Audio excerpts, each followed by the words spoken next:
अक्षय जब छोटा था तब उसका माता पिता का निधन हो गया था और तब से अक्षय अपने चाचा और चाची के साथ रह रहा है, जिन्होंने अक्षय की देखभाल अपने बच्चे जैसे कर रहा है। ऐसा लगता है कि अक्षय उसका असली बेटा है और अक्षय को कभी भी माता पिता का कमी नहीं होने दिया।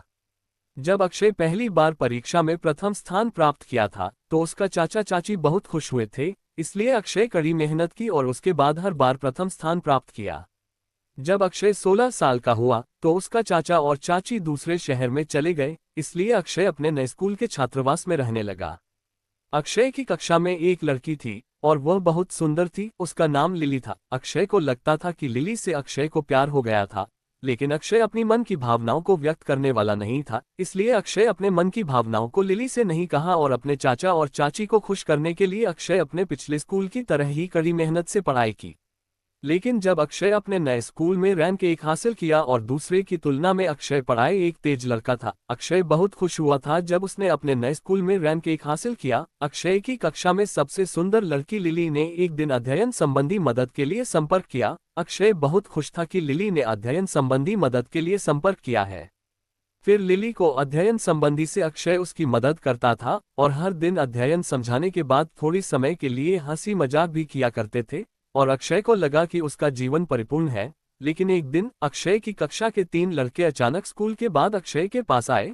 उन्होंने अक्षय को लिली के साथ बातचीत बंद करने की धमकी दी या वे उसे स्वर्गलोक पहुंचा देंगे। बेशक अक्षय पहले तो उन्हें गंभीरता से नहीं लिया, लेकिन एक और हफ्ते के बाद जब अक्षय स्कूल से घर जा रहा था तो एक वैन अचानक उसके पास आकर रुक गई और अक्षय अपहरण कर लिया गया। वे अक्षय को किसी सुनसान जगह पर ले गए और उन्होंने अक्षय पीटा, लेकिन उन्होंने उसे उन जगहों पर दर्दनाक चोट पहुंचाई जो कपड़े पहनने के बाद नहीं देखे जा सकते।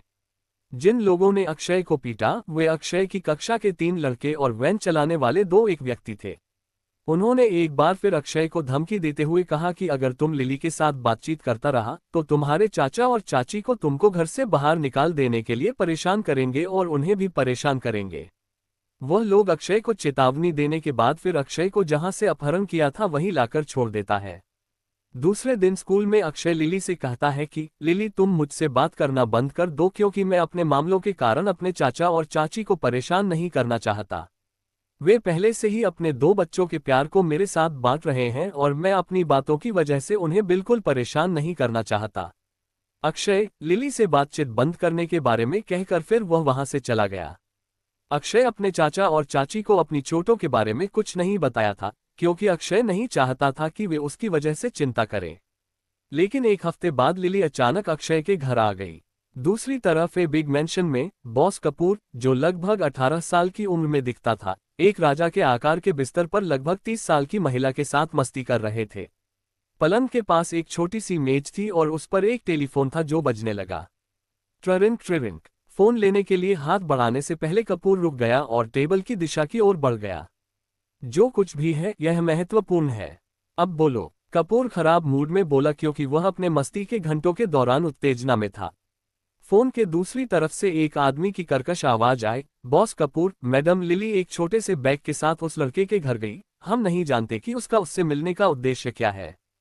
हमें क्या करना चाहिए? उस कमीने, मैं उसके बारे में सुनकर थक गया हूँ। कल उस कमीने का अपहरण कर लो और उसे मार डालो। मैं पुलिस और मीडिया को संभाल लूंगा। रुको, उसे सीधे मत मारना। उसे मारने से पहले उसे कष्ट देना। उद्धरण चिन्ह। ठीक है साहब, टेलीफोन की दूसरी तरफ से कहा।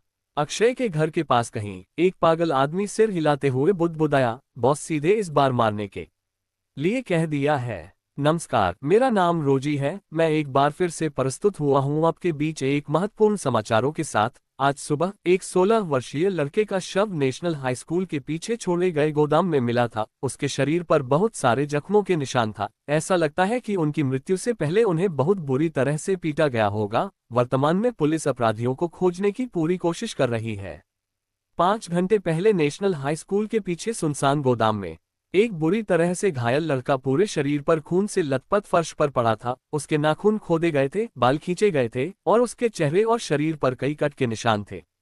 घटना से पहले अक्षय के सामने समान उम्र के 3 अन्य लड़के थे, जबकि इस घटना के लिए जिम्मेदार लोग अक्षय के पीछे खड़े थे। वे 2 यंग लड़के थे। अक्षय ने धीरे और कमजोर स्वर में कहा, क्यों तुम मेरे साथ ऐसा कर रहे हो? मैंने वही किया जो तुमने मुझे बताया और उससे बात करना बंद कर दिया, तो क्यों? समूह के लड़कों में से एक ने चिल्लाते हुए कहा, हमने आपको उससे दूर रहने के लिए कई बार कहा था। आप उसकी पहचान जानते हैं। वह बॉस कपूर से जुड़ी हुई है, हालांकि वह ये नहीं जानती, यह उनके माता पिता द्वारा तय किया गया था। काफी समय पहले। उद्धरण चिन्ह। एक अन्य लड़के ने उपहास के साथ कहा, लेकिन बॉस कपूर ने तुम्हें मारने के लिए कहा है। वह कल की बात थी। बॉस कपूर को पता चला कि लिली कल स्कूल के बाद तुम्हारे घर आई थी, और कौन जानता है कि तुम दोनों ने अपने घर में क्या किया होगा। उद्धरण चिन्ह। अपने पूरे शरीर और चेहरे पर दर्द सहते हुए बोलते हुए अक्षय के आंसू छलक पड़े। हमने कुछ नहीं किया, मैंने उसे आमंत्रित भी नहीं किया था। मैंने उसे पिछले हफ्ते स्कूल में मुझसे बात करना बंद करने के लिए भी कहा था, इसलिए उसने कभी बात नहीं की। पिछले हफ्ते से मेरे पास और मेरे घर आने का कारण ये था कि वह उस किताब को वापस करना चाहती थी जो मैंने उसे कुछ हफ्ते पहले दी थी। तो क्या? हा हा हा, अब तुम्हारी किस्मत पर मुहर लग गई है। बॉस कपूर ने हमें तुम्हें मारने के लिए कहा, और यह अंतिम है। बस अपने आप को दुर्भाग्यपूर्ण समझो कि तुम हमारे हाथों मरोगे। हा हा हा। अक्षय की आंखों में दर्द, निराशा, अनिच्छा और क्रोध था जब उनका निधन हो गया। लेकिन अक्षय के भाग्य में कुछ और ही लिखा था। अक्षय की आंखों में दर्द, निराशा, अनिच्छा और क्रोध था जब उनका निधन हो गया। लेकिन अक्षय के भाग्य में कुछ और ही लिखा था। ये जगह कहाँ है? मैं कुछ नहीं देख सकता। ओह, मुझे याद आया, मैं उन कमीनों द्वारा मारा गया था। क्रूर, वे कितने क्रूर थे। तो यह वह जगह है जहां लोग मौत के बाद जाते हैं। इतना अंधेरा क्यों है? रुको, मुझे कुछ सुनाई दे रहा है। अक्षय, अरे यार, क्या कर रहे हो यार? तुम इतने महत्वपूर्ण कार्यक्रम में क्यों सो रहे हो? यार उठो, जल्द ही तुम्हारी बारी होगी। अरे तुम्हें क्या हो गया है? अक्षय अपने भ्रमित विचारों के बीच अपनी आंखें खुली। अरे भाई, तुम आखिरकार जाग गए, जल्द ही तुम्हारी बारी आएगी। अक्षय उस आवाज की ओर मुड़ा जो अक्षय की दाहिनी ओर से आई थी। नीले बालों वाला एक लड़का अक्षय के सामने हाथ लहरा रहा था। अरे भाई, क्या तुम ठीक हो? तुम बीमार लग रहे हो। देखो, उस आदमी के ठीक बाद तुम्हारी बारी आएगी, इसलिए ध्यान दो और घबराओ मत। नीले बालों वाला लड़का ने अक्षय से कहा। अक्षय ने आंखें मली और चारों ओर देखा। कई लड़के और लड़कियां हॉल के बीच में चबूतरे को घेरे हुए थे, और मंच के बीच में एक छोटा सा तालाब था। तालाब के अंदर रंग बिरंगी मछलियां तैर रही थीं। लाल, नीली, काली, पीली आदि कई रंग बिरंगी मछलियां तैर रही थीं। एक अधेड़ उम्र का आदमी तालाब के पास खड़ा था जिसने अजीब खुदा हुआ पैटर्न वाला एक अजीब कपड़े पहना था। अपने हाथ में कागज को देखते हुए वह तेज आवाज में बोला, इलियास। करीब 16 साल का एक लड़का एक तरफ से निकला और उत्साह से मंच पर चला गया। अधेड़ उम्र का आदमी इलियास को तालाब के बीच में खड़े होने का इशारा करता है, और इलियास तालाब के बीच में जाकर खड़ा हो गया। तालाब की पानी इलियास के घुटनों तक पहुंच रहा था। 1 मिनट तालाब के बीच में खड़े रहने के बाद दो मछलियां, एक लाल और एक हरी, इलियास के चारों ओर तैरने लगी। धीरे धीरे लाल मछली चमकने लगी जबकि हरी मछली वही रहने लगी। 10 सेकंड के बाद लाल मछली ने चमकना बंद कर दिया, जिसने मध्यम आयु वर्ग के व्यक्ति को एक बार फिर तेज आवाज में बोले, Ilyas, middle grade fire affinity और लो ग्रेड वुड एफिनिटी। परिणाम सुनकर आसपास के लोग फुसफुसाने लगे, लेकिन इससे मध्यम आयु वर्ग के व्यक्ति पर कोई असर नहीं पड़ा क्योंकि उसने इलियास को तालाब छोड़ने का इशारा किया। अक्षय के सामने जो हुआ वह इतना अविश्वसनीय था कि अक्षय को लगा कि अक्षय सपना देख रहा हूं, लेकिन यह सपना नहीं था। अक्षय को ऐसा लगा कि उसे किसी दूसरे की शरीर में स्थानांतरित कर दिया गया है, लेकिन इसका मतलब है कि इस शरीर के पिछले मालिक की मृत्यु हो गई है। अक्षय को अचानक डर लगने लगा। अक्षय को जिंदा रहने का एक और मौका मिल गया, लेकिन ऐसा लगता है कि इस दुनिया में भी जीवित रहने के लिए जादू जरूरी है। अधेड़ उम्र के आदमी और उन चमकती मछलियों की बातें सुनकर यह दुनिया निश्चित रूप से अक्षय को लगा कि यह पृथ्वी नहीं है जिसे वह जानता था। ऐसा लगता है कि मध्यम आयु वर्ग के व्यक्ति ने जो कहा उसे देखते हुए लोग इस दुनिया में तत्वों को नियंत्रित कर सकते हैं। अगर मैं किसी दिन बहुत शक्तिशाली बन सकता हूं और पृथ्वी पर लौट सकता हूं, और मैं अपना बदला लूंगा, अक्षय ने मन ही मन सोचा। अधेड़ उम्र के आदमी द्वारा अपना नाम पुकारे जाने को सुनकर अक्षय अपने विचारों से बाहर हो गया और मंच पर चला गया। थोड़ा घबराया हुआ था। मंच पर पहुंचने के बाद अक्षय तालाब के बीच में चला गया और अक्षय अपनी आंखें बंद कर ली। यदि कोई मछली मेरे चारों तरफ चक्कर लगता है तो मुझे भी कुछ लाभ या सोने की अंडा मिल सकती है, जैसे कि काल्पनिक उपन्यासों में उल्लिखित लोग हैं। फिर भी अगर यह सिर्फ भाग्य का एक मोड़ था, कोई बात नहीं। मुझे उम्मीद है कि मैं यहाँ बहुत दुखी नहीं हूँ। अगर कोई एक चीज है जो मैं कर सकता हूँ, तो वह है कड़ी मेहनत करना। मुझे बेजोड़ प्रतिभा नहीं चाहिए, और अगर मैं औसत भी हूं तो भी मैं इसे कड़ी मेहनत से बनाऊंगा, और यहाँ शॉर्टकट भी होने चाहिए। अगर मुझे अकल्पनीय दर्द भी सहना पड़े तो मैं शक्तिशाली बनने और बदला लेने के लिए इसे सह लूंगा, अक्षय ने मन ही मन सोचा। जैसे ही उन क्रूर शब्दों ने अक्षय के विचारों में आया, अक्षय ने अपनी आंखें खोली और नीचे देखा। शून्य। अक्षय के आसपास एक भी मछली नहीं तैर रही थी, और इसके बजाय मछलियां अक्षय से खुद को दूर कर रही थीं। फिर अक्षय अपने स्थान पर लौट आया, और नीले बालों वाला लड़का उदास स्वर में बोला, आह, लगता है हम दोनों को मौलिक योद्धा के कठिन रास्ते पर चलना है। मौलिक जादूगर बनने का कोई मौका नहीं है। उन शब्दों को सुनकर अक्षय ने मन ही मन सोचा, अभी भी एक मौका है मेरे पास, लेकिन एक बात मुझे समझ में नहीं आ रही है कि इस नए शरीर की लड़के के बारे में मुझे कुछ याद क्यों नहीं आ रहा है। आमतौर पर मुझे इस शरीर के मस्तिष्क से यादें विरासत में मिलनी चाहिए थीं, लेकिन मुझे अपने पिछले जीवन की यादों के अलावा कुछ भी नया याद नहीं है। वैसे भी मुझे इस शरीर के योद्धा के बारे में पहले इस नीले बालों वाले लड़के से पूछना चाहिए, लेकिन मैं उसका नाम नहीं जानता। मैं अभी भाई के साथ बुलाऊंगा क्योंकि उसने भी मुझे उसी तरह बुलाया था। फिर अक्षय ने उस नीले बालों वाले लड़के से कहा, अरे भाई, क्या आप मुझे योद्धाओं के बारे में और बता सकते हैं? नीले बालों वाले लड़के ने अक्षय को अजीब तरह से देखा और कहा, क्या आपको बुखार है या कुछ और? हमने अपनी कक्षा में पहले ही यह सीखा है। अक्षय ने नाटक करते हुए एक अजीब तरह की मुस्कान के साथ कहा, यार, मैं थोड़े भूल गया था। नीले बालों वाले लड़के ने बोलने से पहले अपनी आंखें घुमाई और कहा, तात्विक योद्धा वे हैं जो ऊर्जा का उपयोग करके अपने शरीर को परिष्कृत करते हैं और मजबूत बनते हैं। वे मौलिक मंत्र का उपयोग नहीं कर सकते हैं जिन्हें मौलिक ऊर्जा की आवश्यकता होती है, क्योंकि उनका उनके साथ कोई संबंध नहीं है और इसलिए वे उन्हें नियंत्रित नहीं कर सकते हैं। लेकिन वे जादूगर की शक्ति के खिलाफ संघर्ष करने के लिए परिष्कृत शरीर का उपयोग कर सकते हैं। लेकिन एक शक्तिशाली मौलिक योद्धा बनने का मार्ग एक कठोर है। उन्हें अपने शरीर को मजबूत करने के लिए मौलिक रणनीति विकसित करनी होगी, जो कि वास्तव में दर्दनाक और कठिन है। नीले बालों वाले लड़के ने बोलने से पहले अपनी आंखें घुमाई और कहा, तात्विक योद्धा वे हैं जो ऊर्जा का उपयोग करके अपने शरीर को परिष्कृत करते हैं और मजबूत बनते हैं। वे मौलिक मंत्र का उपयोग नहीं कर सकते हैं जिन्हें मौलिक ऊर्जा की आवश्यकता होती है, क्योंकि उनका उनके साथ कोई संबंध नहीं है और इसलिए वे उन्हें नियंत्रित नहीं कर सकते हैं। लेकिन वे जादूगर की शक्ति के खिलाफ संघर्ष करने के लिए परिष्कृत शरीर का उपयोग कर सकते हैं। लेकिन एक शक्तिशाली मौलिक योद्धा बनने का मार्ग एक कठोर है। उन्हें अपने शरीर को मजबूत करने के लिए मौलिक रणनीति विकसित करनी होगी, जो कि वास्तव में दर्दनाक और कठिन है। अक्षय ये सुनकर कहा, क्या मैं अपने शरीर को तात्विक ऊर्जा का उपयोग करके कहाँ परिष्कृत कर सकता हूँ? यार, अपने सोच की घोड़ों को पकड़ो। हम अपने शहर की प्लेस में आत्मीयता की जांच कर सकते हैं, हम निश्चित रूप से इसे याद नहीं कर सकते। भले ही हर कोई जानता है कि एक प्रतिभाशाली ही इसे याद कर सकते हैं, लेकिन हम लोग मेहनत करें तो इसे जल्दी से याद कर सकते हैं। नीले बालों वाला लड़के ने अक्षय से कहा। अधेड़ उम्र के व्यक्ति ने अगला नाम पढ़ा, किएरा। नाम सुनते ही लोगों में कोहराम मच गया, क्योंकि लंबे गोरे बालों वाली एक खूबसूरत लड़की शान से मंच की ओर चल पड़ी। और जैसे ही लड़की ने तालाब में कदम रखा, हंगामा शुरू हो गया। नीली मछली, सुनहरी मछली और सियान मछली जल्दी जल्दी तैरकर उस लड़की की ओर बढ़ी और चमकने लगी। वे रुकने से पहले पूरे 1 मिनट तक चमकते रहे। मध्यम आयु वर्ग के व्यक्ति ये देखकर हैरान था, वह अभी भी हैरानी से किएरा को देख रहा था। फिर मध्यम आयु वर्ग के व्यक्ति ने कहा, Kiera, high grade water affinity, high grade light affinity और हाई ग्रेड एयर एफिनिटी। ऐसे मनमौजी नतीजे सुनकर भीड़ में कोहराम और बढ़ गया। हालांकि अक्षय जादूगर और मौलिक योद्धा के बीच का अंतर नहीं जानता था। अरे भाई, उसे अपनी राक्षसी प्रतिभा के शीर्ष पर इतना अच्छा जादू मिला है, लेकिन वह हमारे लीग से बाहर है। चलो चलते हैं, हमें पहले अनाथालय में वापस जाना होगा, ये तय करने से पहले कि हमारे भविष्य के प्रशिक्षण के लिए किस स्थान पर शामिल होना अच्छा होगा है। मौलिक योद्धा के रास्ते पर, नीले बालों वाला लड़का ने अक्षय से कहा। फिर दोनों हॉल से बाहर निकल गए। लगता है इस समय दोपहर हो गई है, अक्षय ने मन ही मन सोचा। जब अक्षय शहर में पहुंचा तो वह शहर को देखकर मन ही मन सोचता है कि शहर इतना उन्नत नहीं दिखता है, शहर में कोई कार या बाइक भी नहीं दिखाई दे रही है।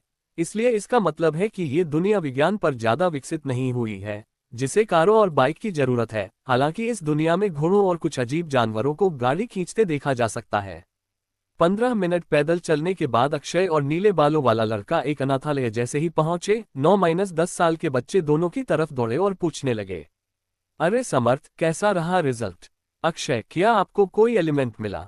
नीले बालों वाला लड़का असहाय होकर बोला, रुको, सब रुको, हम दोनों को कोई भी तत्व नहीं मिला। हम श्रीमती अनुराधा के साथ बात करने जा रहे हैं कि एलिमेंटल वॉरियर ट्रेनिंग के लिए कौन सी जगह सही होगी हम लोग के लिए। जब 9-10 साल के बच्चों को पता चला कि अक्षय और समर्थ को कोई भी तत्व नहीं मिला है तो वह निराश हो गए। फिर बच्चों ने दोनों को हिम्मत दी और तितर बितर होने से पहले उन्हें कुछ मिठाइयां दी। अक्षय और समर्थ फिर श्रीमती अनुराधा के कार्यालय चले गए। श्रीमती अनुराधा, जो अपने कार्यालय में थी, अक्षय और समर्थ को देखकर कोमल स्वर में कहा, आप दोनों आज इतने दिनों के बाद कार्यालय में आए हो, ऐसा लगता है कि आप दोनों किसी जरूरी काम से कार्यालय आए हो। श्रीमती अनुराधा, हम दोनों असफल हो गए, समर्थ ने श्रीमती अनुराधा से कहा। आह, ऐसा भाग्य है। क्या आपने तय किया है कि मौलिक योद्धा के रूप में प्रशिक्षण शुरू करने के लिए किस स्थान पर पंजीकरण करना है? श्रीमती अनुराधा ने कहा। समर्थ ने कहा, नहीं श्रीमती अनुराधा, हम आपसे इस पर चर्चा करने की उम्मीद कर रहे थे क्योंकि आप इस तरह की चीजों के बारे में हमसे ज्यादा जानते हैं। अक्षय इस जादुई दुनिया में नया था और अक्षय को इस दुनिया के बारे में कुछ मालूम नहीं था, इसीलिए श्रीमती अनुराधा और समर्थ की बातें ध्यान से सुन रहा था। समर्थ श्रीमती अनुराधा से कुछ कहता उससे पहले अक्षय ने कहा, क्या हम क्लाउड फैंटेसी पैलेस में शामिल नहीं हो सकते? उद्धरण चिन्ह पूर्ण विराम। अक्षय की बातें सुनकर श्रीमती अनुराधा और समर्थ दोनों ने अजीब तरह से अक्षय की तरफ देखा। अक्षय को लगा कि वह कुछ गलत बोल दिया है। जब अक्षय श्रीमती अनुराधा की कार्यालय में आ रहे थे तब रास्ते में अक्षय की दिमाग में क्लाउड फैंटेसी पैलेस बारे में याद आने लगा। अक्षय नहीं जानता था कि क्लाउड फैंटेसी पैलेस आखिर क्या है और यह उसे याद क्यों आ रहे हैं। वह तो इस दुनिया में पहले कभी आया भी नहीं था जो उसे क्लाउड फैंटेसी पैलेस के बारे में याद हो। अक्षय को लगा कि यह यादें इस शरीर के मालिक का होगा, यानी कि अक्षय की आत्मा अभी जिस शरीर में है उस शरीर के मालिक का होगा, जो अब उसे इस क्लाउड फैंटेसी पैलेस की नाम याद आ रहा है। उसे लगा कि इस शरीर के मालिक योद्धा या एक जादूगर होगा और क्लाउड फैंटेसी पैलेस प्रशिक्षण लेने का कोई स्थान होगा। ये जानने के लिए कि क्लाउड फैंटेसी पैलेस आखिर क्या है, इसीलिए अक्षय ने श्रीमती अनुराधा से क्लाउड फैंटेसी पैलेस के बारे में कहा। मैं इतना कैसे लापरवाह हो सकता हूं जो जानकारी के बिना, श्रीमती अनुराधा से कहा, कहीं मैं मुसीबत में ना पड़ जाऊं। अक्षय मन ही मन सोचा। समर्थ बेबसी से और गंभीरता से बोला, भाई तुम्हें क्या हुआ है?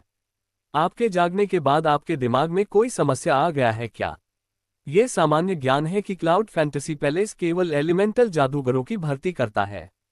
समर्थ जिस अक्षय को जनता था, दरअसल उस अक्षय की मौत हो गई थी। जब इस नए अक्षय की आत्मा पुराने वाले अक्षय की शरीर में एंट्री किया तो उसकी आंखें खुल गई और उस डेड बॉडी में जान आ गई। जब पुराने वाले अक्षय यानी कि उस शरीर के मालिक की मौत हो गई थी तब समर्थ अक्षय के साथ ही था। अक्षय ने समर्थ से कहा था कि मैं सोने जा रहा हूं, जब मैजिक प्रशिक्षण में मेरा नंबर आ तो मुझे जगह देना। जब पुराने वाले अक्षय यानी कि उस शरीर के मालिक की मौत हो गई थी तब समर्थ अक्षय के साथ ही था। अक्षय ने समर्थ से कहा था कि मैं सोने जा रहा हूं, जब मैजिक प्रशिक्षण में मेरा नंबर आ तो मुझे जगह देना। संयोग भी इतना तगड़ा था कि जब समर्थ अक्षय को जगाने के लिए गया तो उसी समय अक्षय की आत्मा एंट्री किया और बेजान पड़े डेड बॉडी में फिर से जान आ गई। और इस डेड बॉडी में एंट्री करने के बाद नए अक्षय ने धीरे धीरे अपनी आंखें खोली और जिससे समर्थ को कुछ पता नहीं चला कि अक्षय की मौत हो गई है और उस डेड में किसी और ने अपना कब्जा जमा लिया है। अक्षय अजीब तरह से मुस्कुराया और कहा, क्षमा करें, बस मेरी तबीयत ठीक नहीं है और मैं कुछ चीजें भूलता रहता हूँ। वैसे भी छोटी छोटी बातों पर ध्यान न दें और मुझे बताएं, क्या क्लाउड फैंटेसी पैलेस के बराबर कोई जगह है जो एलिमेंटल वॉरियर्स की भर्ती और प्रशिक्षण भी देता है? अरे यार, मैं तो आप लोगों को ये तो नहीं बता सकता कि मैं एक दूसरी दुनिया का अक्षय हूँ और आप लोग जिस अक्षय को जानते हैं दरअसल उसकी मौत हो गई है। मैं तो दूसरी दुनिया से आ टपका हूँ इस डेड बॉडी में। अब मुझे सावधानी से चलना होगा, नहीं तो किसी को भी मुझ पर शक हो जाएगा, अक्षय ने मन ही मन सोचा। श्रीमती अनुराधा ने पूरी गंभीरता से कहा, ऐसे कई गुट हैं जिनकी तुलना क्लाउड फैंटेसी पैलेस से की जा सकती है, जो मौलिक योद्धाओं और जादूगरों दोनों की भर्ती करते हैं। हालांकि वे बहुत दूर हैं। श्रीमती अनुराधा की चेहरा परेशान दिख रहा था और उसने आगे कहा, लेकिन अफसोस की बात यह है कि हमारे पास केवल आप में से एक को भेजने के लिए पैसे हैं। श्रीमती अनुराधा की बात सुनकर अक्षय को खुशी हुई, लेकिन बाद में श्रीमती अनुराधा ने जो कहा उससे अक्षय की खुशी फिर से मायूसी में बदल गया। अक्षय को लगा कि समर्थ को यह मौका देना चाहिए, लेकिन यह मैं नहीं हूं, यह इस शरीर के पिछले मालिक के सच्ची रिश्ता दोनों के बीच मालूम होते हैं, या तो वे असली खून के भाई हैं या सबसे अच्छे दोस्त हैं। इससे पहले कि अक्षय समर्थ और श्रीमती अनुराधा से यह मौका देने का अनुरोध कर पाता, समर्थ ने दृढ़ संकल्प के साथ कहा, श्रीमती अनुराधा कृपया अक्षय को यह मौका दें। वह किसी भी चीज में मुझसे ज्यादा मेहनत करता है और उसका लक्ष्य मुझसे भी ऊंचा है, तो उसे यह मौका दिया जाना चाहिए। मैं बस एक गुट में शामिल हो जाऊंगा जो हमारे शहर के पास है। अगर मैं पास में कहीं शामिल हो जाऊं तो मैं अनाथालय में भी अधिक बार जा सकता हूं। ये समर्थ इतना अच्छा आदमी है। अक्षय मन ही मन सोचा और कहा, धन्यवाद भाई। हालांकि मुझे नहीं पता कि इस शरीर के पिछले मालिक का क्या उच्च लक्ष्य था। मेरा लक्ष्य छोटा नहीं है, मुझे पावर हाउस बनना है और बदला लेने के लिए अपनी दुनिया पर लौटना है। लेकिन मैं अभी नहीं जा सकता, यहाँ मेरा एक दुश्मन है। ये देखते हुए कि इस शरीर के पिछले मालिक की मृत्यु कैसे हुई, एफिनिटी टेस्टिंग हॉल टाउन में पहुंचने से पहले 100% संभावना थी कि उसे जहर दिया गया था। अक्षय मन ही मन सोचा। अक्षय और समर्थ वापसी लौटने से पहले श्रीमती अनुराधा से थोड़ी और बात की, फिर दोनों कार्यालय से वापसी लौट गए। कमरे में प्रवेश करने के बाद अक्षय समर्थ से पूछा, अरे भाई, क्या हम द एफिनिटी टेस्टिंग हॉल में पहुंचने से पहले कहीं गए थे? मुझे कुछ चीजें याद नहीं आ रही हैं। समर्थ ने आह भरी और कहा, लगता है तुम्हारी यादों में कोई दिक्कत है। क्या आप हमारे शहर में डायन डॉक्टर को दिखाना चाहते हैं? लेकिन इसमें कुछ पैसे खर्च होंगे। नहीं नहीं भाई, मुझे किसी डायन डॉक्टर के पास जाने की जरूरत नहीं है। कौन जानता है, मैं वैसे भी कुछ नींद के बाद ठीक हो सकता हूँ। क्या आप पहले मुझे बता सकते हैं कि हमने एफिनिटी टेस्टिंग हॉल में पहुंचने से पहले क्या किया था? अक्षय ने समर्थ से पूछा। अपना अनाथालय छोड़ने के बाद हम नाश्ते के लिए अनाथालय के पास रयान इन में गए, क्योंकि हम आज वहां खाने के लिए अपने पैसे बचा रहे थे। आप ही थे जिन्होंने इस योजना को अच्छी चीजें खाने का प्रस्ताव दिया था, क्योंकि इससे परीक्षण में मदद मिल सकती है। ऐसा लगता है कि आपका बेवकूफी भरा विचार काम नहीं आया। इतना कहकर समर्थ जोर से हंस पड़ा। हा हा हा हा हा हा। ये बात सुनकर अक्षय शर्मिंदा हुआ। लेकिन ऐसा लगता है कि इस शरीर के पिछले मालिक को वहां खाने के दौरान सराय में जहर दिया गया होगा। अक्षय की आत्मा जिस शरीर में आ टपका था, यानी कि उस शरीर के मालिक की मौत कैसे हुई थी, यही पता लगाने के लिए अक्षय समर्थ से उसके बारे में पूछ रहा था। क्योंकि अक्षय को लगा कि समर्थ उसका सब बेस्ट दोस्त या भाई है और दोनों साथ में ही रहता था, तो समर्थ को सब कुछ मालूम होगा कि अक्षय यानी कि ओल्ड शरीर के मालिक क्या क्या करता था और मौत होने से पहले वह कहाँ कहाँ गया था। अक्षय समर्थ से एक बार फिर एक सवाल पूछा, समर्थ, क्या शहर में कोई था जिससे मेरी दुश्मनी थी? जैसे कोई दुश्मन था जो मुझे मारना चाहता था। क्योंकि अक्षय इस शरीर में कब्जा कर लिया था और लोग यही जानते हैं कि वह इसी दुनिया का है, क्योंकि लोगों को तो यह नहीं मालूम था ना कि वह अक्षय नहीं बल्कि उसके शरीर में किसी और की आत्मा है। इसीलिए इस शरीर के मालिक का दुश्मन उसका भी दुश्मन है। समर्थ ने पहले एक सेकंड के लिए हंसना बंद कर दिया, फिर वह और भी जोर से हंसा और बोला, भाई, आसपास के सभी लोग आपके व्यक्तित्व को जानते हैं। आपको परेशानी पसंद नहीं है, कम से कम रहता है और चुपचाप कड़ी मेहनत करता है। मैंने आपको कभी लड़ते नहीं देखा पहले किसी के साथ, इसलिए मुझे संदेह है कि कोई भी मारना चाहता है आपको। आप ये सब क्यों पूछ रहे हैं? अक्षय समर्थ पर मुस्कुराया और जवाब दिया, कुछ नहीं, ये सिर्फ मेरा एक बुरा सपना था और मुझे भी ज्यादा याद नहीं है, इसलिए। लेकिन चिंता करने की कोई जरूरत नहीं है, मैं ठीक हो जाऊंगा। वैसे भी तुम लेने जा रहे हो दोपहर की झपकी, ठीक है? मैं थोड़ी देर के लिए बाहर जा रहा हूं, मैं आधे घंटे में वापस आ जाऊंगा। अक्षय समर्थ पर मुस्कुराया और जवाब दिया, कुछ नहीं, ये सिर्फ मेरा एक बुरा सपना था और मुझे भी ज्यादा याद नहीं है, इसलिए। लेकिन चिंता करने की कोई जरूरत नहीं है, मैं ठीक हो जाऊंगा। वैसे भी तुम लेने जा रहे हो दोपहर की झपकी, ठीक है? मैं थोड़ी देर के लिए बाहर जा रहा हूं, मैं आधे घंटे में वापस आ जाऊंगा। अक्षय चीजों को देखने के लिए गुप्त तरीके से सराय में जाना चाहता था, क्योंकि अक्षय पता करना चाहता था कि इस शरीर के मालिक यानी अक्षय की मौत कैसे हुई है। जब अक्षय समर्थ से सुना कि इस शरीर के मालिक यानी कि अक्षय का कोई दुश्मन नहीं था और वह किसी से भी नहीं लड़ता था, फिर उसकी मृत्यु कैसे हुई? मुझे यह मत बताना कि वह किसी बेवकूफी भरी बकवास के कारण मरा गया था। एक लड़की मुझसे मिलने आती है और मैं अगले दिन मर जाता हूँ। मेरे साथ जो हुआ उसे याद करके ही मैं ईश्वर की शपथ लेना चाहता हूँ। लेकिन फिर उसकी मृत्यु कैसे हुई? यदि उनकी मृत्यु भी मेरी ही तरह मूर्खतापूर्ण और क्रोधित करने वाली होती, तो यह वास्तव में दुर्भाग्यपूर्ण और घिनौना संयोग होगा। अक्षय मन ही मन सोचा। अक्षय फिर सराय में जाने के लिए समर्थ को विदा बोलकर निकल गया। सराय पहुंचे के बाद अक्षय को पता चला कि इस सराय का नाम रयान सराय है। फिर अक्षय देखता है कि सराय इतना बड़ा नहीं है, लेकिन बहुत सारे ग्राहक अंदर और बाहर जा रहे हैं।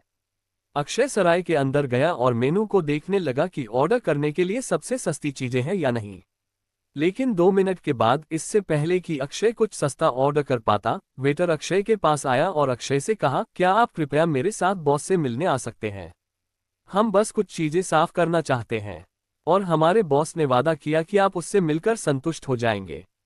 अंत में उद्धरण चिन्ह, क्या आप मेरे साथ मजाक कर रहे हैं? जब मैंने इस समय अपना चेहरा तक नहीं दिखाया तो मुझे पहचाना भी कैसे गया? लानत है। आह, ऐसा लगता है कि मेरे पास इसके साथ जाने के अलावा कोई विकल्प नहीं है। लेकिन वेटर के बोलने का तरीका अजीब लग रहा है। आम तौर पर उन्हें मुझे धमकी देनी चाहिए थी, लेकिन उन्होंने सौम्य और लगभग विनतीपूर्ण तरीके से बात की। मुझे अधिक से अधिक लगता है कि पिछले अक्षय की मृत्यु के तरीके में कुछ गड़बड़ है। अक्षय मन ही मन सोचा। फिर अक्षय आहें भरते हुए खड़ा हो गया और वेटर के पीछा पीछा चलने लगा। इस वेटर को देखकर अक्षय को लगा कि उसके पास एक मौका होना चाहिए और स्थिति कुछ अलग हो। अगर यह अक्षय लिए एक मौका है तो अक्षय सब कुछ समझने का प्रयास करेगा कि आखिर उस वेटर का बॉस उसे क्यों बुलाया है। कुछ ही देर में चलकर अक्षय बॉस के ऑफिस पहुंचे। वेटर ने दरवाजा खोला और अक्षय को अंदर जाने के लिए हाथ से इशारा किया।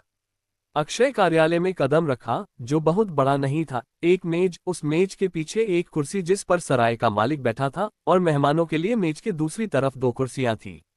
सराय का मालिक खड़ा हुआ और अक्षय को देखकर प्रणाम किया, फिर बोले, अक्षय, सबसे पहले मैं कहना चाहूंगा कि मुझे बहुत अफसोस है।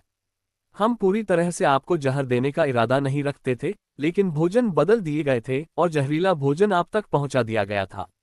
हमारे सराय में आप जैसे ही खाना ऑर्डर किया था। चूंकि आप उस घातक जहर को दूर कर सकते हैं, इसका मतलब है कि आपकी पीठ के पीछे कोई है। हम ऐसे व्यक्ति को नाराज नहीं करना चाहते हैं। हमने अभी हाल ही में ये काम शुरू किया है और यह एक दुर्घटना है, लेकिन आप इस मामले को दबाने की कीमत बता सकते हैं क्योंकि आप ठीक हैं। मैं आपकी शर्तों को पूरा करने की पूरी कोशिश करूंगा। रुकना क्या? भाड़ में जाओ। आप मुझे मारने की कोशिश की है और बोल रहे हैं कि यह एक दुर्घटना है। आप ये कैसे बोल सकते हैं कि यह एक दुर्घटना है? समीर ने सराय के मालिक से कहा। फिर समीर तुरंत एक अच्छी योजना के बारे में सोचा और अपने विचारों को इकट्ठा करने के बाद समीर आत्मविश्वासी आवाज में बात की और उपहास किया। जब मेरे गुरु ने जहर को दूर किया तो उन्होंने कहा कि यह एक उच्च स्तर का जहर है, लेकिन जब से तुमने मुझे जहर देने की हिम्मत की, मेरे गुरु ने मुझसे कहा कि वे अगले दिन सूरज को देखने के लिए जीवित नहीं रहेंगे। बॉस के शरीर से पसीना गिरने लगा जैसे ही वह बोला, कांपते हुए, कृपया, ये हमारी ओर से एक गलती थी। क्या आप कृपया अपने गुरु से हमें क्षमा करने के लिए कह सकते हैं? मैं अपने जीवन को छोड़कर कोई भी कीमत चुकाने को तैयार हूं। मुझे संदेह है कि आपके पास कुछ भी है जो मेरे गुरु की मदद कर सकता है। चलो देखते हैं। अक्षय बोलने से पहले कुछ सेकंड के लिए एक विचारशील अभिव्यक्ति को अपनाया। आप मुझे अपनी सबसे कीमती सामान क्यों नहीं दिखाते? मैं देखूंगा कि क्या वे मेरे गुरु में रुचि जगा सकता है। ये सुनकर बॉस बाईं दीवार की ओर भागने से पहले उठ खड़ा हुआ। दीवार के एक हिस्से के खिसकाने से पहले उसने इधर उधर कुछ देखा और एक तिजोरी निकला। बाद में उसने अपनी उंगली पर एक अंगूठी निकाली और उस छेद पर रख दी जो तिजोरी पर था। तिजोरी खोली गई, जिसमें 2 स्क्रॉल और एक थैली दिखाई दे रही थी। उसने उन दोनों को मेज पर रख दिया और बोला, कृपया बैठिए और इन चीजों की जांच कीजिए। ये मेरी सबसे कीमती सामान है। एक middle grade elemental art aqua serpent है और दूसरा high grade elemental tactics magma fist है। थैली में 2 मिड ग्रेड और 10 लो ग्रेड वाटर क्रिस्टल होते हैं। उसने उन दोनों को मेज पर रख दिया और बोला, कृपया बैठिए और इन चीजों की जांच कीजिए। ये मेरी सबसे कीमती चीजें हैं। एक middle grade elemental art aqua serpent है और दूसरा high grade elemental tactics magma fist है। पाउच में 2 मिड ग्रेड और 10 लो ग्रेड वाटर क्रिस्टल होते हैं। सभी सामान को देखने के बाद अक्षय खुशी से नाचना चाहता था, लेकिन अक्षय ने अपना संयम बनाए रखा और बोला, बेकार की सामान, वे शायद मेरे गुरु का ध्यान आकर्षित नहीं करेंगे, लेकिन मैं अपने गुरु को समझाने की पूरी कोशिश करूंगा। और आपके पास वर्तमान में कितने गोल्ड टेल हैं? मुझे दे दो। उनमें से आधे अभी मेरा दिन बर्बाद करने के लिए। हाँ हाँ, कृपया एक क्षण प्रतीक्षा करें। बॉस ने जल्दी से मेज की दराज खोली, 2 थैली निकाले और कहा, यह मेरी सामान का आधा है। मुझे आशा है कि आप अपने गुरु को हमें बख्शने के लिए मना लेंगे। मैं आपसे विनती करता हूँ। उद्धरण चिन्ह, ठीक है, अब भीख मांगना बंद करो। मेरे गुरु मुझ पर बहुत अधिक ध्यान देते हैं, इसलिए वे तुम्हें बख्श देंगे। ये कहकर अक्षय सब कुछ मेज पर से ले लिया और उन्हें अपने पोशाक के नीचे छिपा दिया। अब मेरे लिए कुछ अच्छे भोजन लाओ, मैं अभी भूख से मर रहा हूं। ये कहकर अक्षय ऑफिस से निकल गया। भोजन करने के बाद अक्षय सराय से निकल गया। अनाथालय के रास्ते पर चलते हुए अक्षय हुड के नीचे मुस्कुरा रहा था। लेकिन मुझे विश्वास नहीं हो रहा है कि इस शरीर के पिछले मालिक यानी कि अक्षय की मृत्यु एक गलती के कारण हुई थी। वास्तव में दुखद था। मुझे आशा है कि आपको शांति और एक अच्छा अगला जीवन मिलेगा। अक्षय रास्ते में खुद से ही बातें करते हुए चल रहा था। जल्द ही अक्षय अनाथालय पहुंच गया और सीधे श्रीमती अनुराधा के कार्यालय में गया। अक्षय कुर्सी पर बैठ गया और थैली में से कुछ पैसे निकाल लिया। श्रीमती अनुराधा, कृपया इस पैसे का उपयोग अनाथालय के लिए करें और आप समर्थ से पूछ सकते हैं कि क्या वह थंडर फायर वैली में प्रशिक्षण के लिए मेरे साथ जाना चाहता है। मैं उसे भेजूंगा। 1 मिनट रुको, तुमने क्या कहा? श्रीमती अनुराधा अक्षय को हैरानी शौक से देखने लगी, लेकिन श्रीमती अनुराधा के कुछ भी कहने से पहले अक्षय अपनी बात कहकर कार्यालय से निकल गया। अपने कमरे में पहुंचने के बाद अक्षय समर्थ को जगाया। अरे समर्थ, उठो, मिसेज अनुराधा तुम्हें बुला रही है। समर्थ ने कहा, क्या चल रहा है यार? मैं इतनी अच्छी झपकी ले रहा था। अक्षय ने मुस्कुराते हुए कहा, बस श्रीमती अनुराधा के कार्यालय में जाओ, वहां तुम्हारे लिए एक अच्छा सरप्राइज है। ये कहते हुए अक्षय ने समर्थ को उसके बिस्तर से हटा दिया और कहा, जल्दी करो और जाओ। समर्थ उलझन में कमरे से बाहर निकल गया। अक्षय फिर अपने बिस्तर पर लेट गया, अपना कपड़े से दोनों थैली निकाल दिया और उसे अपने तकिए के पास रख दिया। फिर अक्षय सो गया। कृपया रुकें, जैसा आपने मुझसे कहा था मैंने वैसा ही किया, तो क्यों? अक्षय की आंखें खुल गईं। धिक्कार है, उन कमीनों का एक बुरा सपना था जो मुझे परेशान कर रहे थे। अक्षय की पिछले जीवन में उसके साथ क्या हुआ था, ये सोचकर अक्षय अपने दांत पीस ली। मैं खुद की कसम खाता हूं, जब मैं वापसी अपनी दुनिया में लौटूंगा तो उन कमीनों को एक एक करके बदला लूंगा और जिसने उन्हें आदेश दिया था मुझे मारने के लिए मैं उसे खूब कष्ट दूंगा। जैसे ही अक्षय उठने की कोशिश की, एक भयानक सिरदर्द ने अक्षय का स्वागत किया। और सरदर्द के साथ यादें, जो यादें अक्षय की नहीं थीं। सिरदर्द कम होने से पहले 5 मिनट तक चला। अंत में अक्षय को इस शरीर के पिछले मालिक यानी कि अक्षय की यादें विरासत में मिली, लेकिन इसमें ज्यादा समय लग गया था। और अक्षय की सिरदर्द कम होने के बाद उसे पहले से बहुत आरामदायक महसूस हुआ। अक्षय को ऐसा लगा कि यह शरीर अब वास्तव में उसका है। अक्षय अपने कमरे से बाहर निकल गया और अनाथालय के मैदान में एक छोटा सा पेड़ के पास चला गया। लगता है मैं बहुत देर तक सोया रहा था। मुझे लगता है कि अब सुबह जल्दी हो गई है, और अगर मुझे ठीक से याद है तो मैं शाम को लगभग 5 बजे सो गया था। लेकिन मुझे अब पहले से बहुत आराम और अच्छा लग रहा है। ये वास्तव में अच्छा है, अक्षय ने सोचा। यादों से अक्षय को पता चला कि इस शरीर के पिछले मालिक ने पिछले 3 वर्षों से प्रतिदिन व्यायाम किया करता था। 13 से 16 वर्ष की आयु तक वह एक दिन छोड़े बिना व्यायाम करता था। लेकिन मैं उससे ज्यादा व्यायाम करूंगा, सुबह 3 घंटे और रात में 3 घंटे, और मैं धीरे धीरे कठिनाई बढ़ाऊंगा, अक्षय ने अपने आप से ही कहा। क्योंकि योद्धाओं को मौलिक रणनीति का अभ्यास करने के लिए एक शक्तिशाली शरीर की आवश्यकता होती है। यदि उनका शरीर उनके शरीर के माध्यम से आने वाली कच्ची मौलिक ऊर्जा को सहन नहीं कर सकता है तो वे या तो अपंग हो जाएंगे या पूरी तरह से उसकी मौत हो जाएगी। फिर अक्षय ने तब तक पुशअप्स किया जब तक कि अक्षय थक नहीं गया। फिर अक्षय पेड़ की एक शाखा पर लटक कर पुशअप्स करने लगा। अक्षय पुशअप्स करते करते थक गया और पेड़ की शाखा से नीचे गिर गया। दर्द सहते हुए अक्षय कुछ पानी पीने से पहले कुछ मिनट आराम किया। फिर प्रशिक्षण का सबसे दर्दनाक हिस्सा के बारे में अक्षय सोचा और अक्षय अनाथालय के एक छोटे से स्टोर रूम में चला गया और स्टोर रूम में से एक रॉड लिया और अपने पूरे शरीर पर मारना शुरू कर दिया। अक्षय पहले अपने हाथों और पैरों पर रॉड मारा, फिर अक्षय अपनी टी शर्ट को छाती और पेट पर मारने के लिए उतार दिया, लेकिन अक्षय हैरान रह गया। धिक्कार है, मेरे बाइसेप्स भी अच्छे नहीं लगते हैं। मैंने अभी तक अपने नए शरीर को वास्तव में कभी ध्यान नहीं दिया। मैं पतला दिखता हूं, लेकिन मुझे नहीं पता था कि मेरी मांसपेशियां छिपी हुई हैं। धिक्कार है, मेरे बाइसेप्स भी अच्छे नहीं लगते हैं। मैंने अभी तक अपने नए शरीर को वास्तव में कभी ध्यान नहीं दिया। मैं पतला दिखता हूं, लेकिन मुझे नहीं पता था कि मेरी मांसपेशियां छिपी हुई हैं। फिर अक्षय अपने शरीर के हर हिस्से पर वार करना जारी रखता है।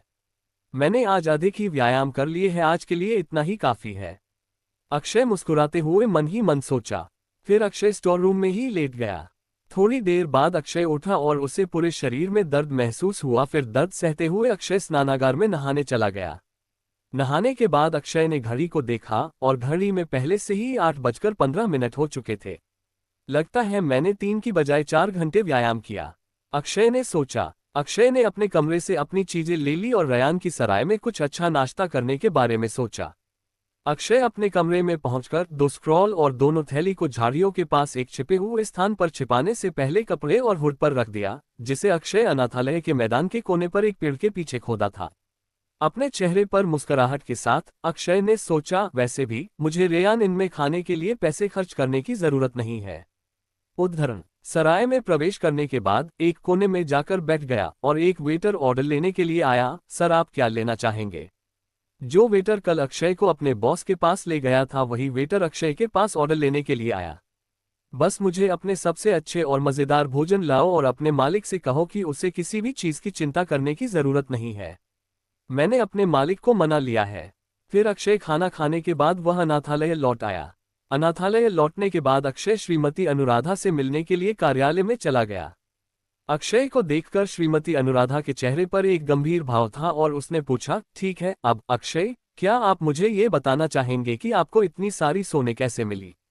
अक्षय ने एक गंभीर अभिव्यक्ति को अपने चेहरे पर लाया और बोला, श्रीमती अनुराधा, आप मुझ पर भरोसा कर सकते हैं कि मुझे ये सोने की सिक्के चोरी या किसी भी चीज जैसे गलत तरीकों का उपयोग करके नहीं मिला है। आप कह सकते हैं कि यह मुझे एक धनी परिवार द्वारा मुआवजा दिया गया था। उन्होंने मुझे दुर्घटनावश घायल कर दिया था और मुझे मुआवजे के तौर पर सोने की सिक्के दी।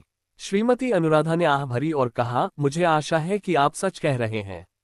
वैसे भी समर्थ आपके साथ थंडर फायर वैली में आ रहा है। उनकी परीक्षा 1 सप्ताह में शुरू होगी और इसमें भी लगभग 6-7 दिन लगेंगे। तुम दोनों को वहां पहुंचने के लिए मैंने कल आपके द्वारा दिए गए पैसे से गाड़ी तैयार कर ली है।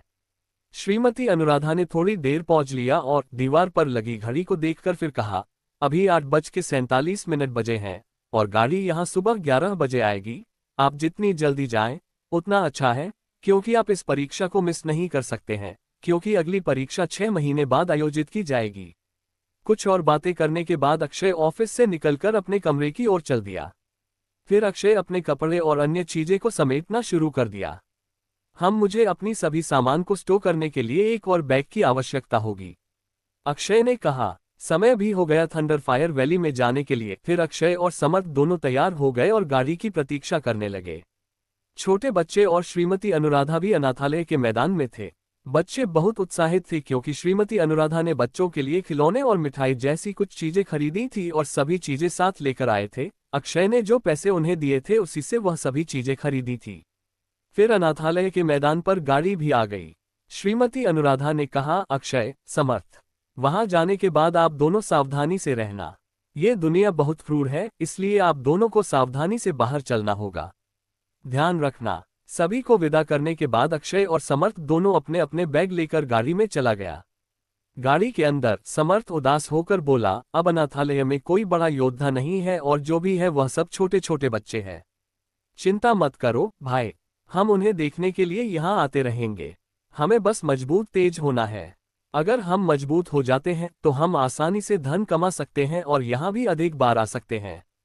अक्षय ने समर्थ से कहा, थंडर फायर वैली की हमारी इस यात्रा में कोई मुसीबत सामने नहीं आए और हम सही सलामत थंडर फायर वैली पहुंच जाए, यही आशा करते हैं। समर्थ ने अक्षय से कहा, आज दोनों को अपना शहर छोड़े हुए 6ठा दिन हो गया था। हर दिन शाम को सुबह सुबह प्रस्थान करने से पहले किसी छोटे शहर में रुकते थे, क्योंकि थंडर फायर वैली की ओर जाने वाले मार्ग की योजना पहले से ही अंकली द्वारा बनाई गई थी, जो गाड़ी चलाते हैं।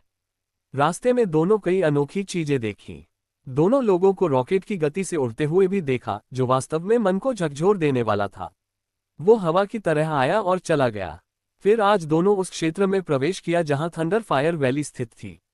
कुछ आवाज सुनकर अक्षय और समर्थ दोनों ने परिवहन से आसमान की ओर देखा और दोनों को एक झटका लगा।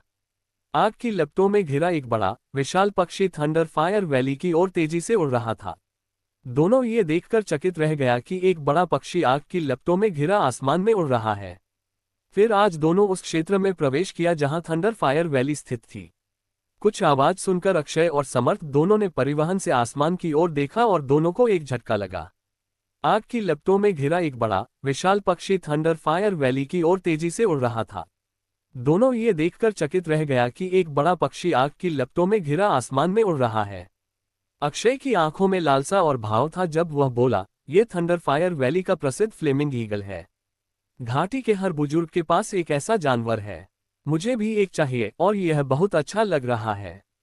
अक्षय अपने लिए एक ऐसा जानवर पाने की इच्छा व्यक्त करते हुए समर्थ से कहा। समर्थ ने अपना सिर हिलाया और कहा, हम मौलिक योद्धा को अभी भी एक लंबा रास्ता तय करना है इससे पहले कि हम इस तरह के जानवर की सवारी कर सकें। यह मौलिक जादूगर के लिए एक अलग कहानी है। अपने उत्साह को शांत करने के बाद अक्षय ने समर्थ से कहा, ताकत, जब तक हम मजबूत हैं हम चीजों को प्राप्त कर सकते हैं। हमें थंडरफायर वैली में अपना सर्वश्रेष्ठ प्रयास करना होगा। फिर अचानक गाड़ी रुक गई। ठीक है लड़कों, 1 मिनट के लिए बाहर आओ और थंडरफायर वैली के इस हिस्से पर एक नजर डालें, क्योंकि नीचे टाउन में प्रवेश करने के बाद आप यह नहीं देख पाएंगे कि वास्तव में थंडरफायर वैली कितनी बड़ी है। अंकल ली की आवाज सुनकर अक्षय और समर्थ बाहर आ गए। अंकल ली ने दोनों को विभिन्न चीजों के बारे में बताया और रास्ते में दोनों को उपयोगी सलाह दी, इसलिए दोनों वास्तव में उनके आभारी थे। दोनों सामने की दृश्यों को देखते हुए हैरान हो गए। मैंने सोचा, यह कोई घाटी नहीं है, यह एक भयानक ग्रांड कैन्यन है। यह इतना बड़ा और लंबा है। ये व्यावहारिक रूप से दोनों तरफ पर्वत श्रृंखलाओं वाला शहर है। मैं इसे अंत तक भी नहीं देख सकता। और घाटी के आकाश के गहरे हिस्से में बिजली के झटके से भरे काले बादल है। दूर से भी यह इतना खतरनाक लगता है। मुझे आश्चर्य है कि उस जगह पर खड़े होकर कैसा लगेगा। समर्थ ने अक्षय से कहा।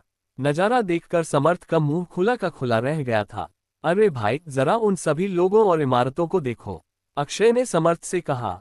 तभी अंकल ली की आवाज आई। ठीक है बच्चों, अब चलते हैं। 1 घंटे और यात्रा करने के बाद अंततः थंडरफायर वैली के द्वार पर पहुंच गए। फिर दोनों गाड़ी से बाहर आ गया।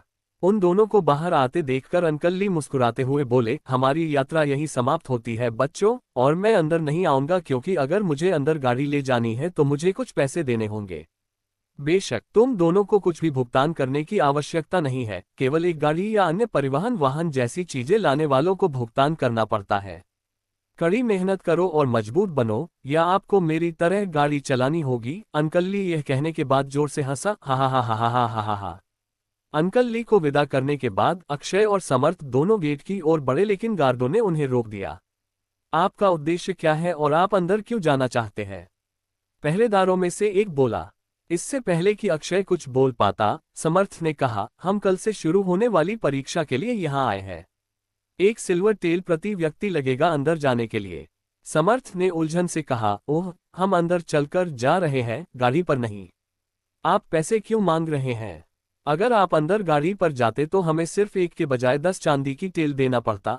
अब जल्दी करो और अगर तुम अंदर जाना चाहते हो तो भुगतान करो, पहरेदारों ने कहा। फिर अक्षय ने अपनी जेब से चांदी की 2 टेल निकाली और उन्हें उस पहरेदार के पास फेंक दिया। चांदी की 2 टेल लेते हुए पहरेदार ने कहा, ठीक है, अब आप प्रवेश कर सकते हैं। इससे पहले कि समर्थ कुछ और बोल पाता, अक्षय ने उसका हाथ पकड़ लिया और अंदर घुस गया। प्रवेश करने के बाद समर्थ ने कहा, भाई, अंकल ली ने कहा था कि गाड़ी पर अंदर जाते हैं तभी उन्हें पैसे देने होते हैं, लेकिन हम तो गाड़ी पर तो अंदर नहीं आए, फिर उन्हें हम पैसे क्यों दें? समर्थ के माथे पर हाथ सहलाते हुए अक्षय ने कहा, बेवकूफ, उन पहरेदारों को स्पष्ट रूप से पता है कि हम सिर्फ बच्चे और यही देखकर वह हमसे पैसे मांगे। वह लोग जानते थे हम दोनों उसका कुछ नहीं कर सकते हैं। क्या आपको लगता है कि हम चांदी की टेल का भुगतान किए बिना जबरदस्ती गेट को पास कर सकते थे? फिर अक्षय के चेहरे पर एक खूबसूरत मुस्कान आ गई और कहा, लेकिन आप मजबूत होने के बाद आप उस गार्ड को सबक सिखा सकते हैं। याद रखें, तर्क का आधार ताकत है। समर्थ को सिर हिलाते हुए देखकर अक्षय ने कहा, अब चलते हैं और ठहरने के लिए एक सराय ढूंढते हैं। अब लगभग शाम हो चुकी है। हमें एक अच्छा आराम करने के लिए जगह ढूंढनी होगी। परीक्षा शुरू होने पर हमें अपनी सर्वोत्तम परिस्थितियों में रहना होगा। कल सुबह जल्दी। 1 घंटे तक घूमने के बाद आखिरकार एक अच्छी सराय मिली, जो न ज्यादा महंगी थी और न ही ज्यादा सस्ती और खराब। शाम के लगभग 6 बज रहे थे, इसलिए अक्षय और समर्थ सराय में अपना कमरा सेट करने के तुरंत बाद अपना रोज का व्यायाम करना शुरू कर दिया।